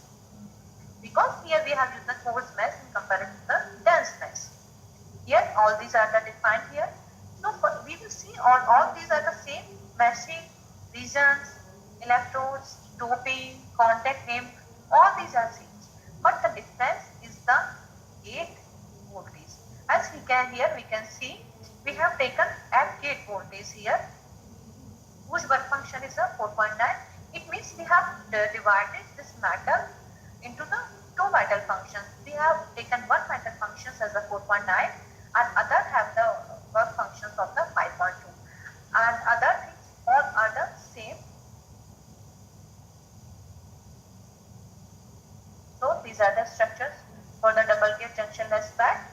So there is a no junction or the silicon and or the upper or the lower side we are using the silicon dioxide. Now this is the IV characteristics of the device as a drain current and the gate voltage. Same way we can see also the value in the log or the linear scale. Now the next is the tunnel fan. So basically tunnel fan is a type of fan designed to achieve low power operation by utilizing quantum mechanical back-to-back tunneling instead of thermodynamic emission for charge carrier injection. This also enables suppression swing value below the 60 millivolt per decade. Basically, tunnel fan is also called steep slope devices. So everyone knows what is the steep slope devices. The steep slope devices are those type of devices which have their subthreshold swing value less than the 60 millivolt per decade. So TPAT is one of that devices. But in case of the TPAT, this steep slope or this SS value is less than 60 millivolt per decade is obtained by changing the current mechanism of the device. As here we are using the tunneling mechanism for the current purpose. That is a working principle. It uses the band-to-band tunneling for the carrier injection, and its structure is simple to the MOSFET, but it is a asymmetrical doping. A heavily doped P plus source and N plus drains for the entire TPAT. Is the control gate voltage modulates the tunneling barrier, controlling current flow. So this is the structure of the TPAT. So all these are same. X dimension, Y mesh, region number, electrode name. But one thing that what is this mesh also present here. But we have defined previous mesh that what is this mesh here present. Basically, in case of the tunnel fan, we define a non-local band-to-band tunneling mesh because we here use local band-to-band tunneling model to better find the characteristics of the device. Here we have defined this meshing according to the position of the junction as basically 0.05 to 0.13. It is basically near the junctions of the device. We have more find the mesh near the junctions. And same way for the in case of the Y direction, we also find this mesh. So in case of the non-nickel band-to-band tunneling, there is also another mesh we will define for fine-tune the mesh. Now there is a material statement silicon. Here we use mid-dot tunnel. Here basically mid-dot tunnel showing the effective mass of the device, effective mass of the material which we are using in this, and the properties of this and the value of this also tunneling, the value of the current of the device. And other parameters are also same. First, only we have used the band-to-band non-local tunneling model. There is one term, quantum direction. Basically, quantum direction is in which direction we are using this tunneling, and quantum direction one is showing that we are using this tunneling mechanism in the x directions. All these are the same pattern, but we have to define the parameters according to your device strategy. Here physics, we have to main focus on these things. Now when we simulate the device, we got this linear IV characteristics of the device, and this is the structure of the device. Now here we can also see the tunneling mechanism of the device. How can we see that this is the structure of the tunnel fact? From the tunnel fact which we get by using the concept of the cut line. In the case of the cut line, we will obtain a display. In the display, we have to select the conduction band energy and the valence band energy and float both of them together. So here you can see electrons are tunneling directly. So there this will the small distance showing the tunneling mechanism of the device. Thank you. It is all over the basic idea how you can write a simple code in the Silvaco Atlas for any device. If your device is the 2D, the structure will consist matching in the x and the y direction. But if you are using the 3-dimensional devices, you will use in the meshing in the 3-dimension form. You can design any structure 2D or 3D using the Silvaco Atlas tool. One thing you have to remember, for any devices,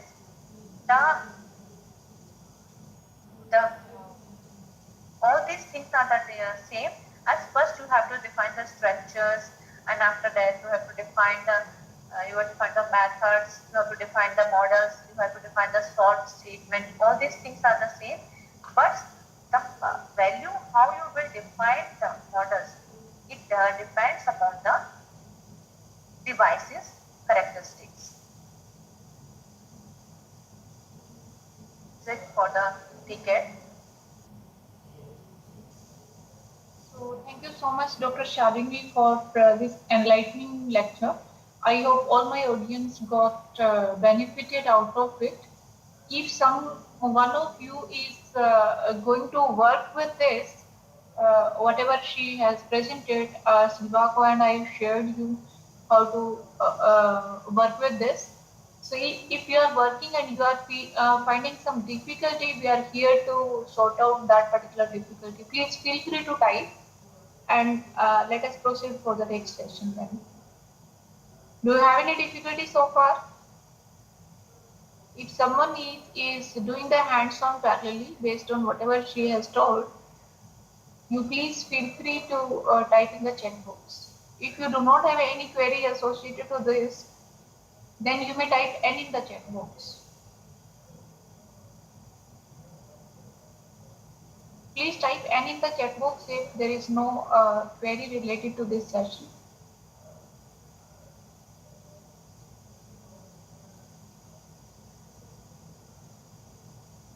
Okay. So thank you so much, Dr. Shalini, for this enlightening lecture and covering so many devices and their IV characteristics, how it is prepared, how the mesh file is, how the structure is created, and how the mesh is defined, how the physics is taken up, and how this is going to figure out that on the log scale, the subthreshold swing, and all these things are going to happen. So thank you so much. It was very enlightening lecture, and I hope the participants will get benefited out of it. So now I would like to request the organizer to have a break for 10 minutes. Maybe we can have a break for 10 minutes, and after that we will be starting at let's say 5:21 we are going to start. Yes?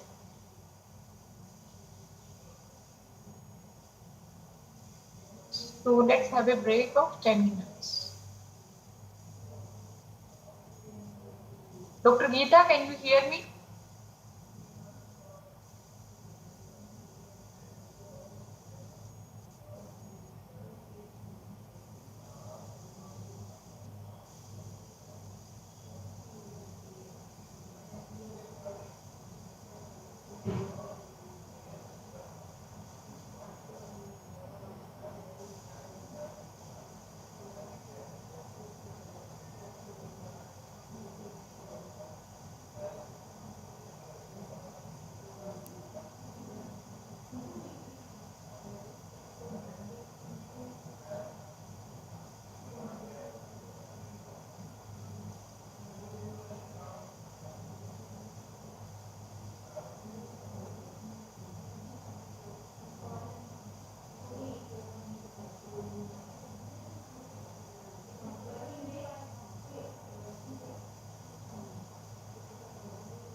So, dear participants, now we are back after 10 minutes break.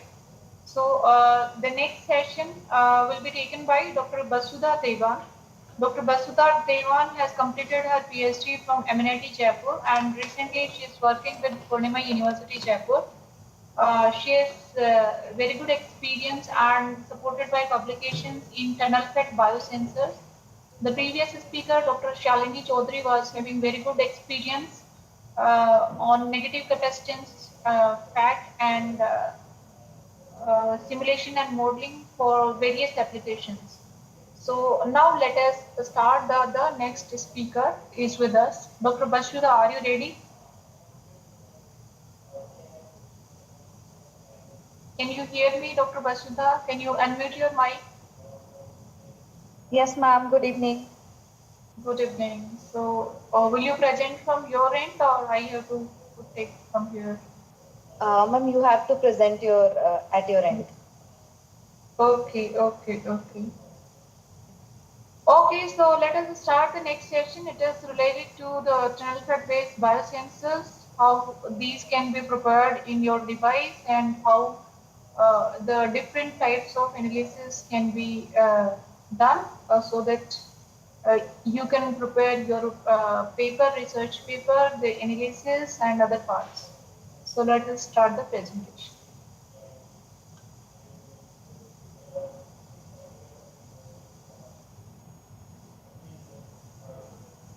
Good evening, everyone. So, in this session, we are going to see the brief about defect-based biosensors for improved point-of-care diagnostics. Myself, Dr. Vasudha Devan, Assistant Professor, Department of ECE, Purnima University, Jaipur. So, in this session, firstly, we will see a brief introduction about what biosensor is, how defect is being incorporated in this, and then at the end, towards the end of this session, we will see that how we can implement these defect-based biosensors using Silvaco existing CAD tool. So beginning with the presentation, these are the contents. We will see the introduction, what is biosensor technology, what challenges are being faced by tunnel feds, what improvements have been proposed for the defect architectures, what is point of care diagnostics, design and fabrication of defect biosensor, performance analysis. So starting with the presentation, why this topic is important for us. So as we can see in the graphs which have been attached to the particular slide, the biosensor market at international level has been experiencing an exponential growth. The US biosensor market is increasing with 7.6% rate, and similarly UK biosensor market is also increasing. So these biosensors are finding their applications in medical field because of the rising diabetic population and high demand for miniaturized diagnostic devices. Therefore, it becomes very important to have a detailed knowledge about the working and the implementation of biosensors, and also how we can miniaturize them using the advanced technological things that we have. So, the another important aspect is that these biosensors are finding their applications in variety of fields, whether it is water quality monitoring, whether it is clinical diagnosis, even in horticulture, if you want to test the type of the soil, which types of crops or seeds can be grown in a particular type of soil to give you the maximum yield, whether it is environmental monitoring where you want to check the level of pollution, level of a particular pollutant gas in the air, what is the AQI of any particular region.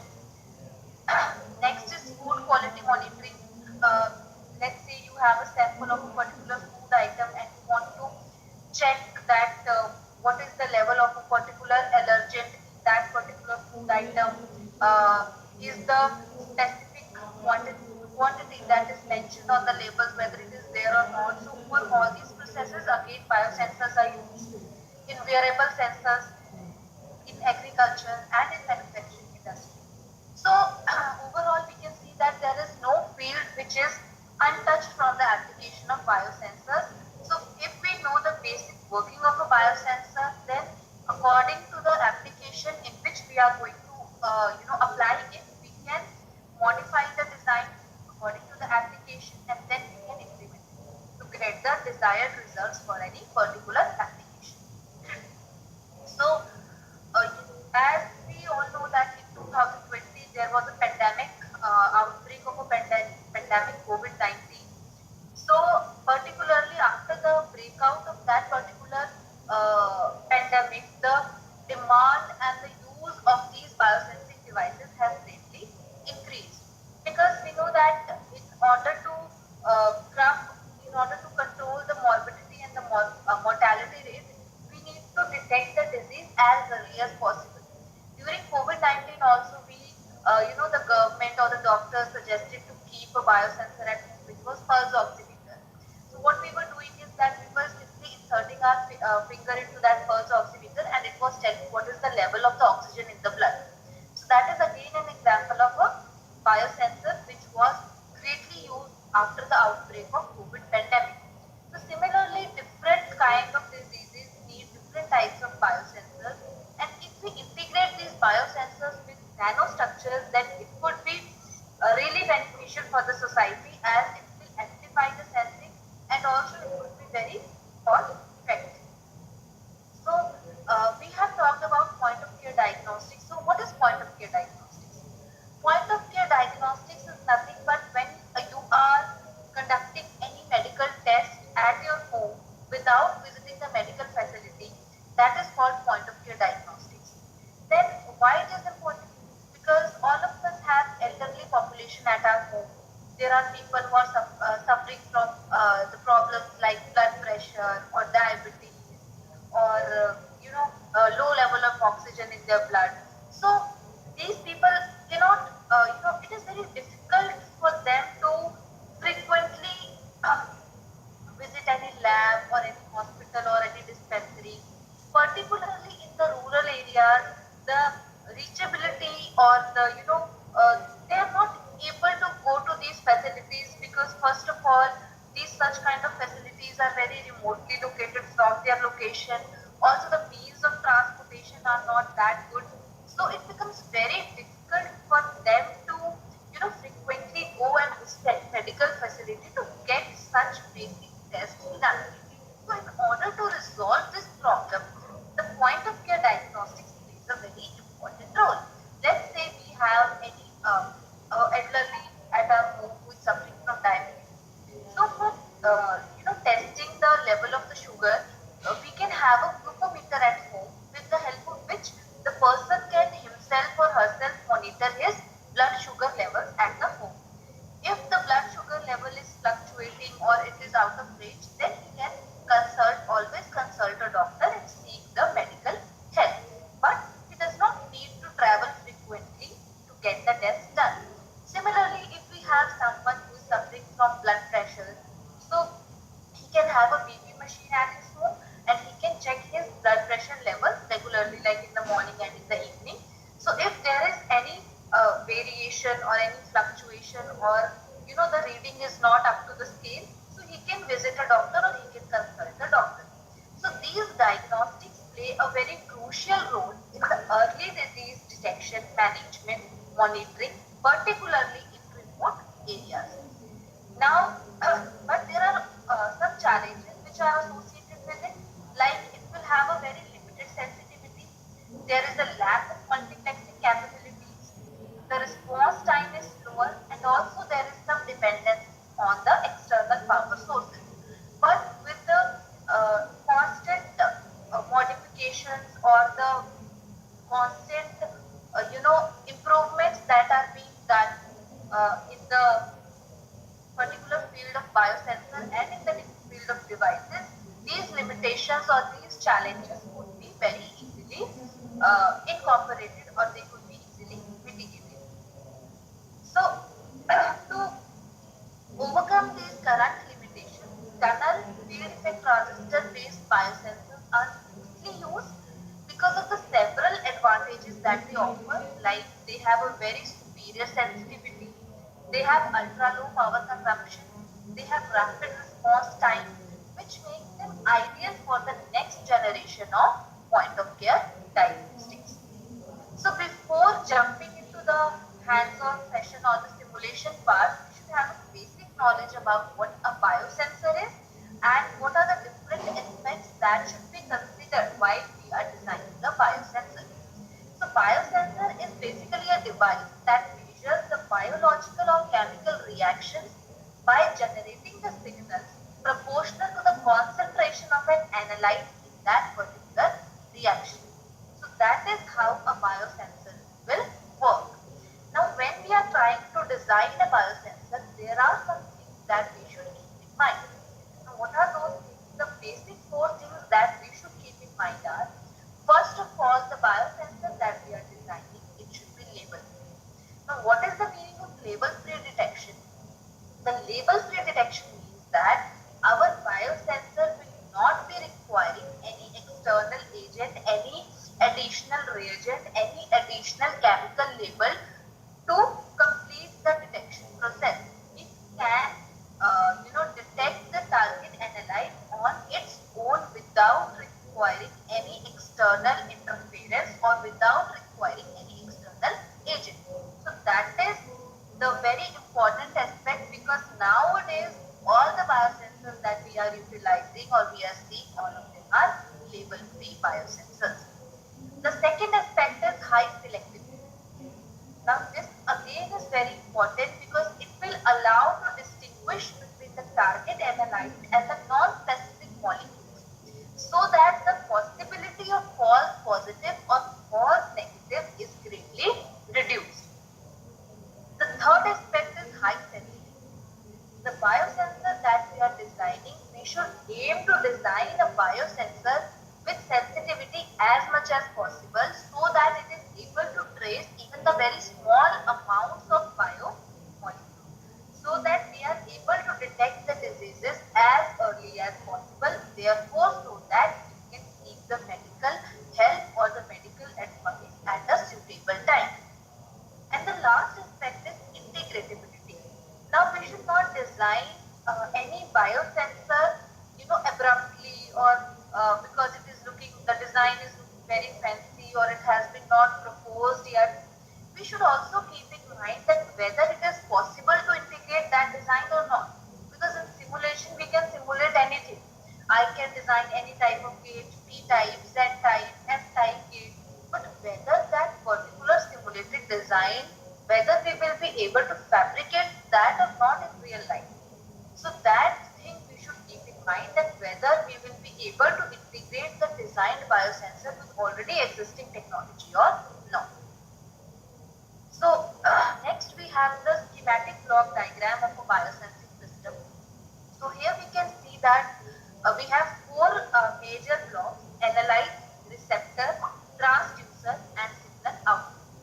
So analyte is nothing but it is the target biomolecule that we are trying to detect. So this target analyte will then interact with the receptor. Now this receptor could be an enzyme, it could be an antibody, it could be a nucleic acid, or it could be a cell. So when this analyte will react with the receptor, a particular signal will be generated. Now that particular signal will be fed to the transducer. Now this transducer could be an electrochemical transducer, an optical transducer, a thermal transducer, or a piezoelectric transducer. Now the signal that is being converted by the transducer will be fed to the signal output, so that the particular user will get to know that what is the reading or what is the output of the particular biosensor. Now, next, moving forward, the detection techniques in biosensor. So, in biosensor, we have two types of detection techniques: label-based detection and label-free detection. So, in the label-based detection, as we can see in the first diagram, we need a secondary antibody to detect the target analyte. While in the label-free detection, as seen in the second diagram, there is no requirement of any secondary antibody to detect the signal. Therefore, it is always preferred to use label-free detection techniques while designing or implementing a particular biosensor. Now, we will have a brief discussion about the chronology of the biosensing technology. that in the literature what technologies have been adopted for the biosensors by different researchers. So starting in the beginning, FET-based biosensors were used by the researchers for the detection of the biomolecules because of the different advantages that they offer, like label-free detection. Also, they were, not very expensive to design. They were comparatively of the lower cost. They allow on-chip integration. They were compatible with the already existing CMOS fabrication techniques, and also they were compatible with a wide range of biomolecules. So they could cover biomolecules from low dielectric constant to high dielectric constant. But the major problem with FET-based biosensors was they were not able to detect the charged biomolecules. Now we have two types of biomolecules, charged biomolecules and neutral biomolecules. So some proteins, like the proteins we have, biotics, peptides, they are neutral. But like DNA, it is a negatively charged biomolecule. So it is important to have a technology for biosensor which could detect both the charged as well as neutral biomolecules. So in order to overcome this limitation, MOSFET-based biosensors were introduced because they were able to detect both charged as well as neutral biomolecules.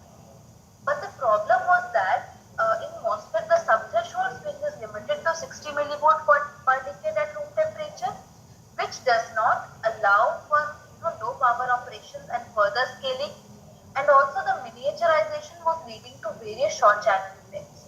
So in order to overcome these limitations, tunnel FET based biosensors were explored, and it is found that they are the most suitable replacement of the MOSFET because in tunnel FET based biosensors, the subthreshold swing was below 60 millivolt per decade. Also, they were more immune towards the short channel effects. The off-state current that they was offering was very low. They were offering very large ion by ion ratio, and also they were compatible with the existing CMOS technology. So all these things made TFET-based biosensor very suitable for the biosensing techniques. So we should have a brief knowledge that how a tunnel FET looks like, how the structure of a tunnel FET looks like, or how does it work. So tunnel FET is nothing but it is a reverse bias PA structure which works on the phenomena of band-to-band tunneling. Like MOSFET works on thermoionic emission, it works on band-to-band tunneling. In, there are two figures in this particular slide. So the first figure shows the structure of an N-channel tunnel FET. In N-channel tunnel FET, we have a P plus source, we have N plus drain, and we have intrinsic body. While in P-channel tunnel FET, we have N plus source, P plus drain, and intrinsic body. So we will have a brief discussion about how this device behaves in the on and the off state. So when this device, tunnel FET, is in off state, there is a wide potential barrier between the source and the channel, therefore no tunneling will take place. This can be seen from the particular energy band diagram in the off state. So in the first diagram, we can see that there is a huge gap between the valence band and the conduction band. So it is very difficult for the electrons, or it is not possible for the electrons to pass this barrier and jump from the valence band to the conduction band. Therefore, your device will not conduct in this particular state. But when the device goes into the on state, this barrier reduces. We can see that the conduction band and the valence band now have aligned. The barrier has reduced, and it is now easier for the electrons to tunnel through this barrier. Therefore, the conduction will take place when the device is in on state. So next, as I have discussed that your tunnel FET works on the principle of band-to-band tunneling. So there is a tunneling probability according to which your device operates, which is given here. I think we should skip this part because it is more of a mathematical thing. Now there are certain challenges which my tunnel FET faces, like it has low on current in comparison to MOSFET. It is an ambipolar device, which means that it has a p-type behavior with dominant hole conduction and n-type behavior with dominant electron conduction. Also, it has very enhanced Miller capacitance comparison to MOSFET, and also creating the abrupt junction profiles is a very tough task. So these challenges open a window for us to modify the design of the TFET so that we can, overcome these challenges and we could propose a new design, or we can say that these become the research gaps for us so that we can think of a newer design, a modified design which could try to overcome these challenges. So in the literature, different researchers have proposed different modifications in the TFET design. Like some have introduced the pocket doping, some have done the gate function engineering, some have done band gap engineering, drain bulk function engineering, Gaussian doping profiles, heterogate dielectrics. All these modifications have certain advantages and certain disadvantages which are enumerated here. Let's discuss one or two of them. For example, if I am introducing a pocket doping, then it will improve the tunneling, but you will need to have an extra doping layer. Similarly, if I talk about gate work function engineering, what is gate function work function engineering? At the source side, I am using a gate with lower work function, while at the drain side, I am using a gate with higher work function. Now, what is the advantage of this particular design? It will improve the on current. Why? Because towards the source side, I am having a gate with lower work function, and it will reduce the amplipolarity. But the problem is that the parasitic capacitance will be increased and the RF performance will also be poor. So similarly, we will while designing our biosensor, we will have to see that whatever modification we are doing to the structure, what are the problems associated with that and what are the advantages we are getting out of that. Also, it depends upon that what is our target. Like whether I am trying to increase the sensitivity of my design, whether I am trying to make it compatible to more number of biomolecules, whether I am targeting early disease detection, whether my target is to design a highly selective biosensor. So depending upon my target, I will choose a particular type of modification in my structure, and that detailed knowledge we will get when we will study the literature in deep. When we will study multiple papers that what different authors have done and what is the implication of the things that they have done, like what is the advantage they have got and what is the problem associated with it. So keeping in mind all those things, we will have to choose a particular type of modification that we will be doing in our structure. Now, next is defect-based biosensor mechanism. This is the explanation that how when a particular defect is functionalized with any biorecognition element, whether it is a protein, it is an antibody, it is a DNA, it will bind to the target biomolecule. When it will bind to the target biomolecule, the surface modification will take place, like the electric field or the potential of the surface will change, due to which there will be a current conduction process. So there will be it will induce a change in the local electric field. This will alter the back-to-back tunneling process. So you will see a shift in the electrical characteristics like current, threshold voltage or sub-threshold slope. So this is the example of one of the biosensors that has been designed by me, and it is also published in an article. So we can see that here I have used a P plus silicon germanium source. The intrinsic channel is there, which is made of silicon. Then I have a drain N plus. Then towards the source side, a cavity is created in which the biomolecules are there, and towards the drain side, HFO2, hafnium oxide dielectric has been used. Now, why hafnium oxide has been used? Because its dielectric constant is higher in comparative to SiO2. Its dielectric constant is generally in the range of 23 to 25. So, now how we will see in the coming slides that how we will be designing this particular biosensor in Silvaco. So the different performance, how the performance of a biosensor will be measured. So there are different parameters like sensitivity, selectivity, and the limit of detection.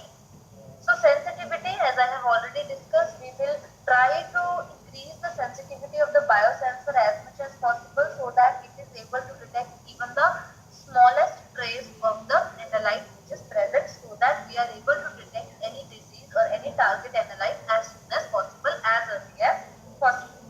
Next is selectivity. Selectivity is that it should be able to differentiate between the target biomolecule and the different biomolecules which are present in the surrounding, so that there is no false positive or false negative. Next is limit of detection. Now, the limit of detection is what is the smallest amount of target analyte which could be detected by a biosensor. So, for having an efficient biosensor, the limit of detection is also one of the very important parameters. Now, as there was some issue with Silvaco running in the actual time, so I have taken the screenshots of the code which I have written in Silvaco. So this is deck build, this is the portal, how it looks like. So in this particular Silvaco, we have to write the code. Now the very first statement is go Atlas. There are two different variants, Atlas and Athena. Atlas is generally used to for the structure purposes, and Athena is used for the process variation parameter. So I have used go Atlas. Then in Silvaco we need to create a mesh kind. We need to create a grid kind of thing which is known as mesh. So my structure is a 2D structure, so I have done meshing in x-axis and y-axis. If you are designing a 3-dimensional structure, so you need to do the meshing in 3 dimensions, x, y, and z. So you can see here that I have done x dot mesh location is equal to 0, spacing is equal to this. This is showing that I have done meshing in x-axis at different location points, and corresponding to that the spacing is mentioned. Similarly, there is meshing which is done in the y-axis. Now I have defined after the meshing is done, the regions are defined. Like in my TPIT structure or in my TPIT biosensor, there are different regions. I have source, I have channel, I have drain, I have gate dielectrics, and all those regions are there. So how the regions are defined, you will write the keyword region, then you will specify the number, give different number to different regions. Like number is starting from 1, so number is equal to 1. Then you will define the material of that region, and whether your region is made up of SiO2, HF, silicon, germanium, or which particular semiconducting material. So my region 1 is made up of SiO2, so material is equal to SiO2. Then you need to mention the dimensions, that from x and y axis, what is the dimension of that particular region. Like I have mentioned, the maximum of y is going up to 0 and minimum of y is going up to -5 nanometer. All these dimensions are in nanometer. So from -5 nanometer to 0 nanometer in the y-axis, SiO2 will be there. So if the x is not mentioned, I have not mentioned any dimension of x, so it will cover all x from its maximum to minimum. Now what was the minimum of x? 0, and what was the maximum of x? 268 nanometers. So it will cover x from 0 to 268 nanometers. Similarly, I have defined region number 2, material is equal to SiO2. Y coordinates are varying from 0 to -5 nanometer, and x coordinates are varying from 103 nanometer to 153 nanometer. Similarly, you will design different regions depending upon your structure. Right? After you have defined your region, now in the green you can see that I have mentioned hash region number 10 is equal to. So this is what these are the comments, like we do coding in computers. So these are the comments which will not be read by the compiler, right? So these are the ignored comments. Okay? Next is Qt region. Next command is Qt region. So this is the command which is used for the tunnel. Qt region number 1 points tunnel x1, y1, x2, y2, x3, y3, x4, y2. So I have chosen 4 coordinates x1, y1, x2, y2, x3, y3, x4, and y4, where I have defined the tunneling model. Once the tunneling model is defined, we mention the electrodes for different regions. Like I have mentioned, so how we will specify the electrodes? We have a keyword electrode, then we will write name is equal to gate. What is the name of the electrode? Whether it is gate, it is source, it is drain. Then what is the dimension of that electrode. So for that we will mention the keyword X min, X max and Y min, Y max. So this will also depend upon your structure that how many electrodes will be there and what are the dimensions of those electrodes. So once the electrodes are defined, then you need to specify the doping. So how the doping will be specified? Doping, firstly we will write the keyword doping. Then what kind of doping is, whether it is uniform doping, it is Gaussian doping. So here I have used uniform doping, so I have used the keyword uniform. Then what is the type of doping, whether it is P type or N type. So here my doping is of P type, so I have used P dot type. And what is the concentration of the dopant? So concentration in my case was 10 raised to power 15, so it is 1 kg. And in which region you are doping your device? So I am doping my device in the fifth region, so region is equal to 5. Now the next statement is material statement. So why this is used? Because in my particular device, you can see that here in region number 3, the third statement, I have used user dot material is equal to my oxide. Now what is this doing? This is creating a cavity in which I can insert different biomolecules. So here, for that particular reason, I will have to use this material statement. Material is equal to material, oxide, user dot group is equal to insulator, user dot default is equal to oxide, and permittivity is equal to micron. Now this permittivity will vary according to which biomolecule you are inserting in the cavity, and here it will be defined. In the pic at the top, you can see that there is a statement set micron is equal to 3.9.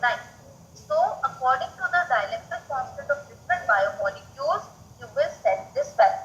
If you are having a biomolecule, let's say whose dielectric constant is 3.9, then you will write that micron is equal to 3.9.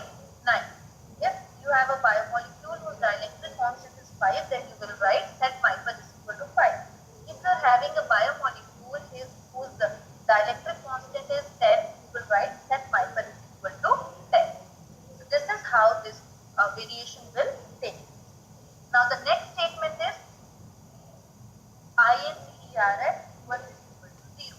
Now what is this? This is specifying the charges at the interface, because there are also some charges at the interface. So here we are assuming that the biomolecules that we are having in the cavity, they are neutral. So we have taken the value of this charge as 0. If we will be considering charged biomolecules, then we will be assigning the value of that particular charge here. Then after that, we have a contact statement. So this statement will be used to specify the work function for the different electrodes. So how it will be written? Contact, this is the keyword contact. The name of the electrode, name is equal to gate. Then what is the work function of that electrode? P dot poly, it is a P-type work function, is equal to 3.9. Similarly, you will assign different work function to different electrodes. Then afterwards we have a model statement, because you will have to, in order to simulate your device, now as of now you have created the structure, but in order to simulate you will have to set some models on your device. So first model I am setting is PVT dot non-local, because my PVT is 9. Right? Then Fermi model to allow the Fermi direct distribution. Then SRS model, which is used for the leakage current modeling. Then CVT model, and then the temperature you will specify that at which particular temperature your device is operating.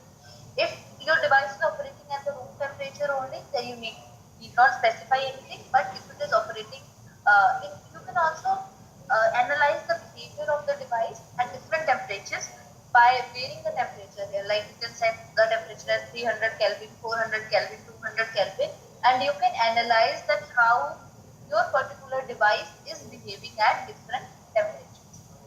Then afterwards, the output statement will be there, that what all things you are seeking in the output. So in the output I have mentioned valence band, conduction band, QFP, QFS, electric field, the holes density, the conduction band density, electric field in X direction, electric field in Y direction. So all these things will be there in the output. Then you will apply a particular method to simulate a particular device. Then I have here utilized Newton method. Newton-Raphson method, I think we all are familiar with. So I have applied the Newton method. Then the solve statement will be written. So solve in it. So I have taken three different drain voltages. V drain is equal to 0, V drain is equal to 0.05 and V drain is equal to 0.5. After that, I have applied solve. I have set the AC frequency as 10 raised to power 6 and the gate voltage is varied from 0 to 1.5 with a step of 0.1. So then you finally need to write the Tony plot statement because Tony plot will give you the final output in terms of structure as well as in terms of characteristics. So it will be Tony plot. I have mentioned the name of the structure .str. .str file will give you the structure of your device and in the second statement I have written .log. So this file will give you the logarithmic characteristics of your device. In the end, we have written some extract statements. Like in this, we will write down those parameters that we want to extract from the file. So I have written extract name is equal to IO. This statement will extract the off current. So how the off current will be extracted? It will be the y dot value of the y-axis from the curve V get I. So from the curve of uh, this we get an iterate where x value is equal to 0. So from that particular statement, your off current will be extracted. Similarly, your on current will be extracted where you are having the value of the x as 1.5. How you will extract? Then you will extract ion by ion. You will also extract some threshold voltage and you can extract the threshold. So these are the different parameters that we can directly extract and then we can plot these parameters either in Excel or in original.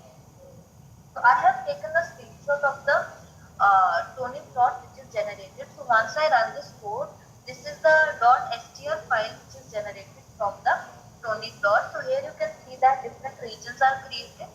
Source, then you have your body, then there is drain, and on the upper side in the dark blue region there is a cavity. In the yellow color I have HFO2, and then above these there are different electrodes which are mentioned in the particular code. So this is how your structure will look like from the Tony plot. Now this is the .str file which was generated by Tony plot. Now there is one log file which will be generated. So this is the log file. It is drain current versus gate voltage. So this is the transfer characteristic that has been generated.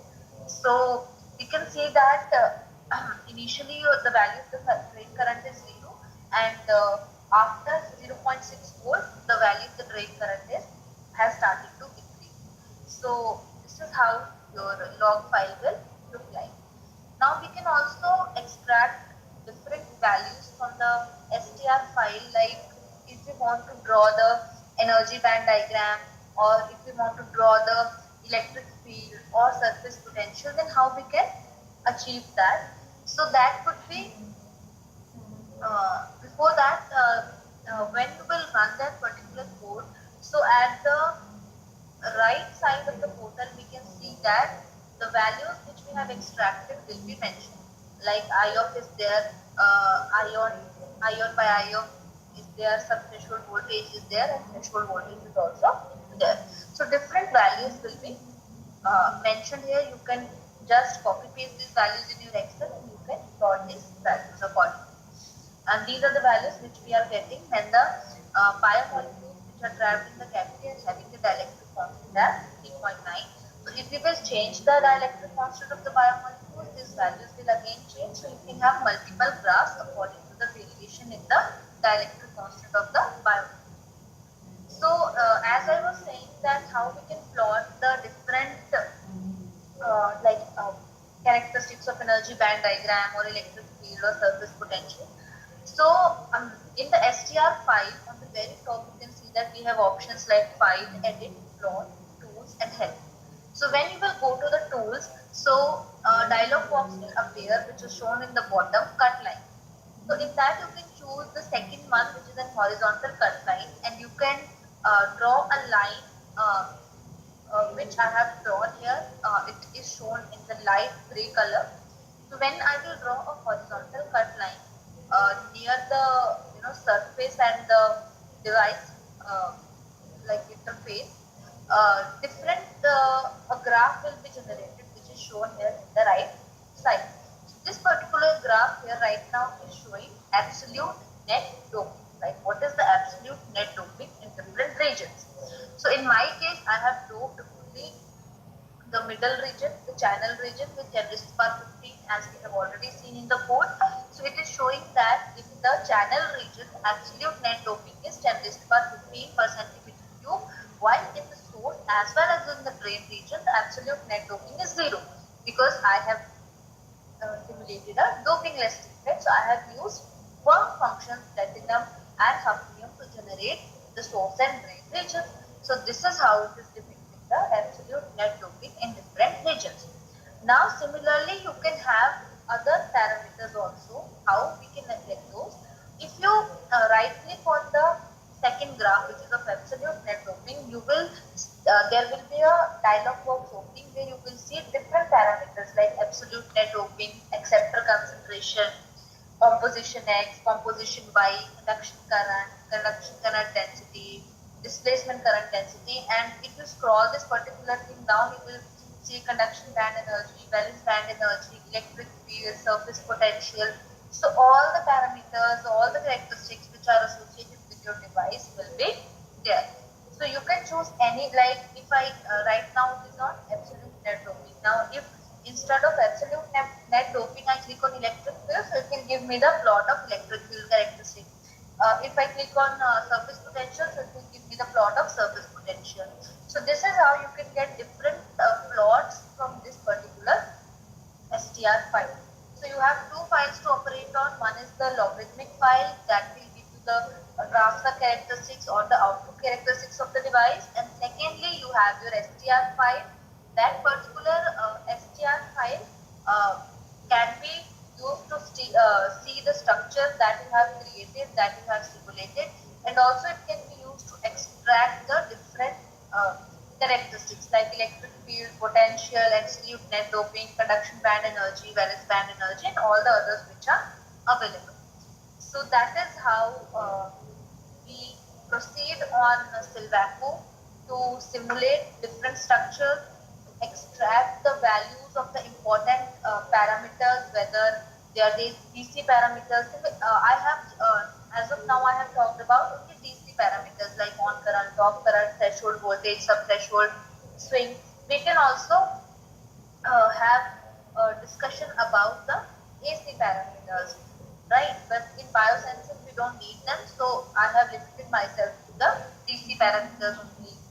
So once the values are extracted, then we can play with the graphs. We can have different types of graphs to depict different information.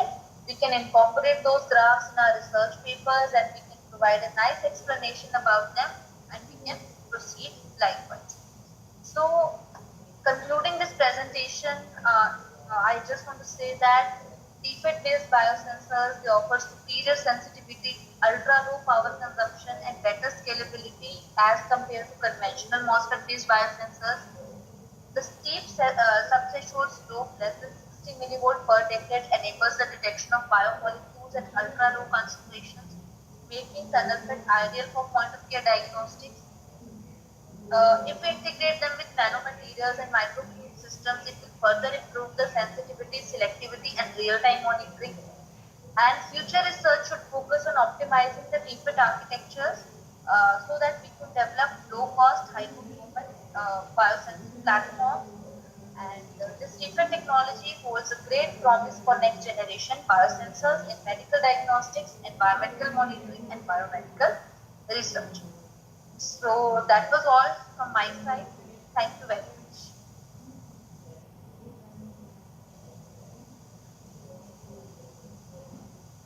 Thank you, Dr. Basudha, for enlightening all the audience for this insightful lecture. It was very much relevant, and I hope all the participants over here will get benefited out of it. If you are going to work the hands-on session related to it, you can get back to us. Definitely, we are going to help you in this. So those who are there, like faculty members or researchers, maybe UG PG students for their project or something, if you want, definitely we are going to help you. So we have provided you a platform how you can do the research related to this sensors, device to sensors, or maybe device to circuits. You can go with, along with this if you are going using LT Spice or Cadence. So Cadence is the most commonly used. Cadence Virtuoso is the most commonly used bundle, which is used for the circuit analysis from devices onwards, right? So you can utilize that, right? So yeah, that's all about this particular session. And if you have any queries, please feel free to ask in the chat box. Dr. Bashuda is there to answer. Please feel free to ask any question related to it. If you are having in related to this, any question related to this, feel free to ask in the chat box. You may type the question in the chat box, or please type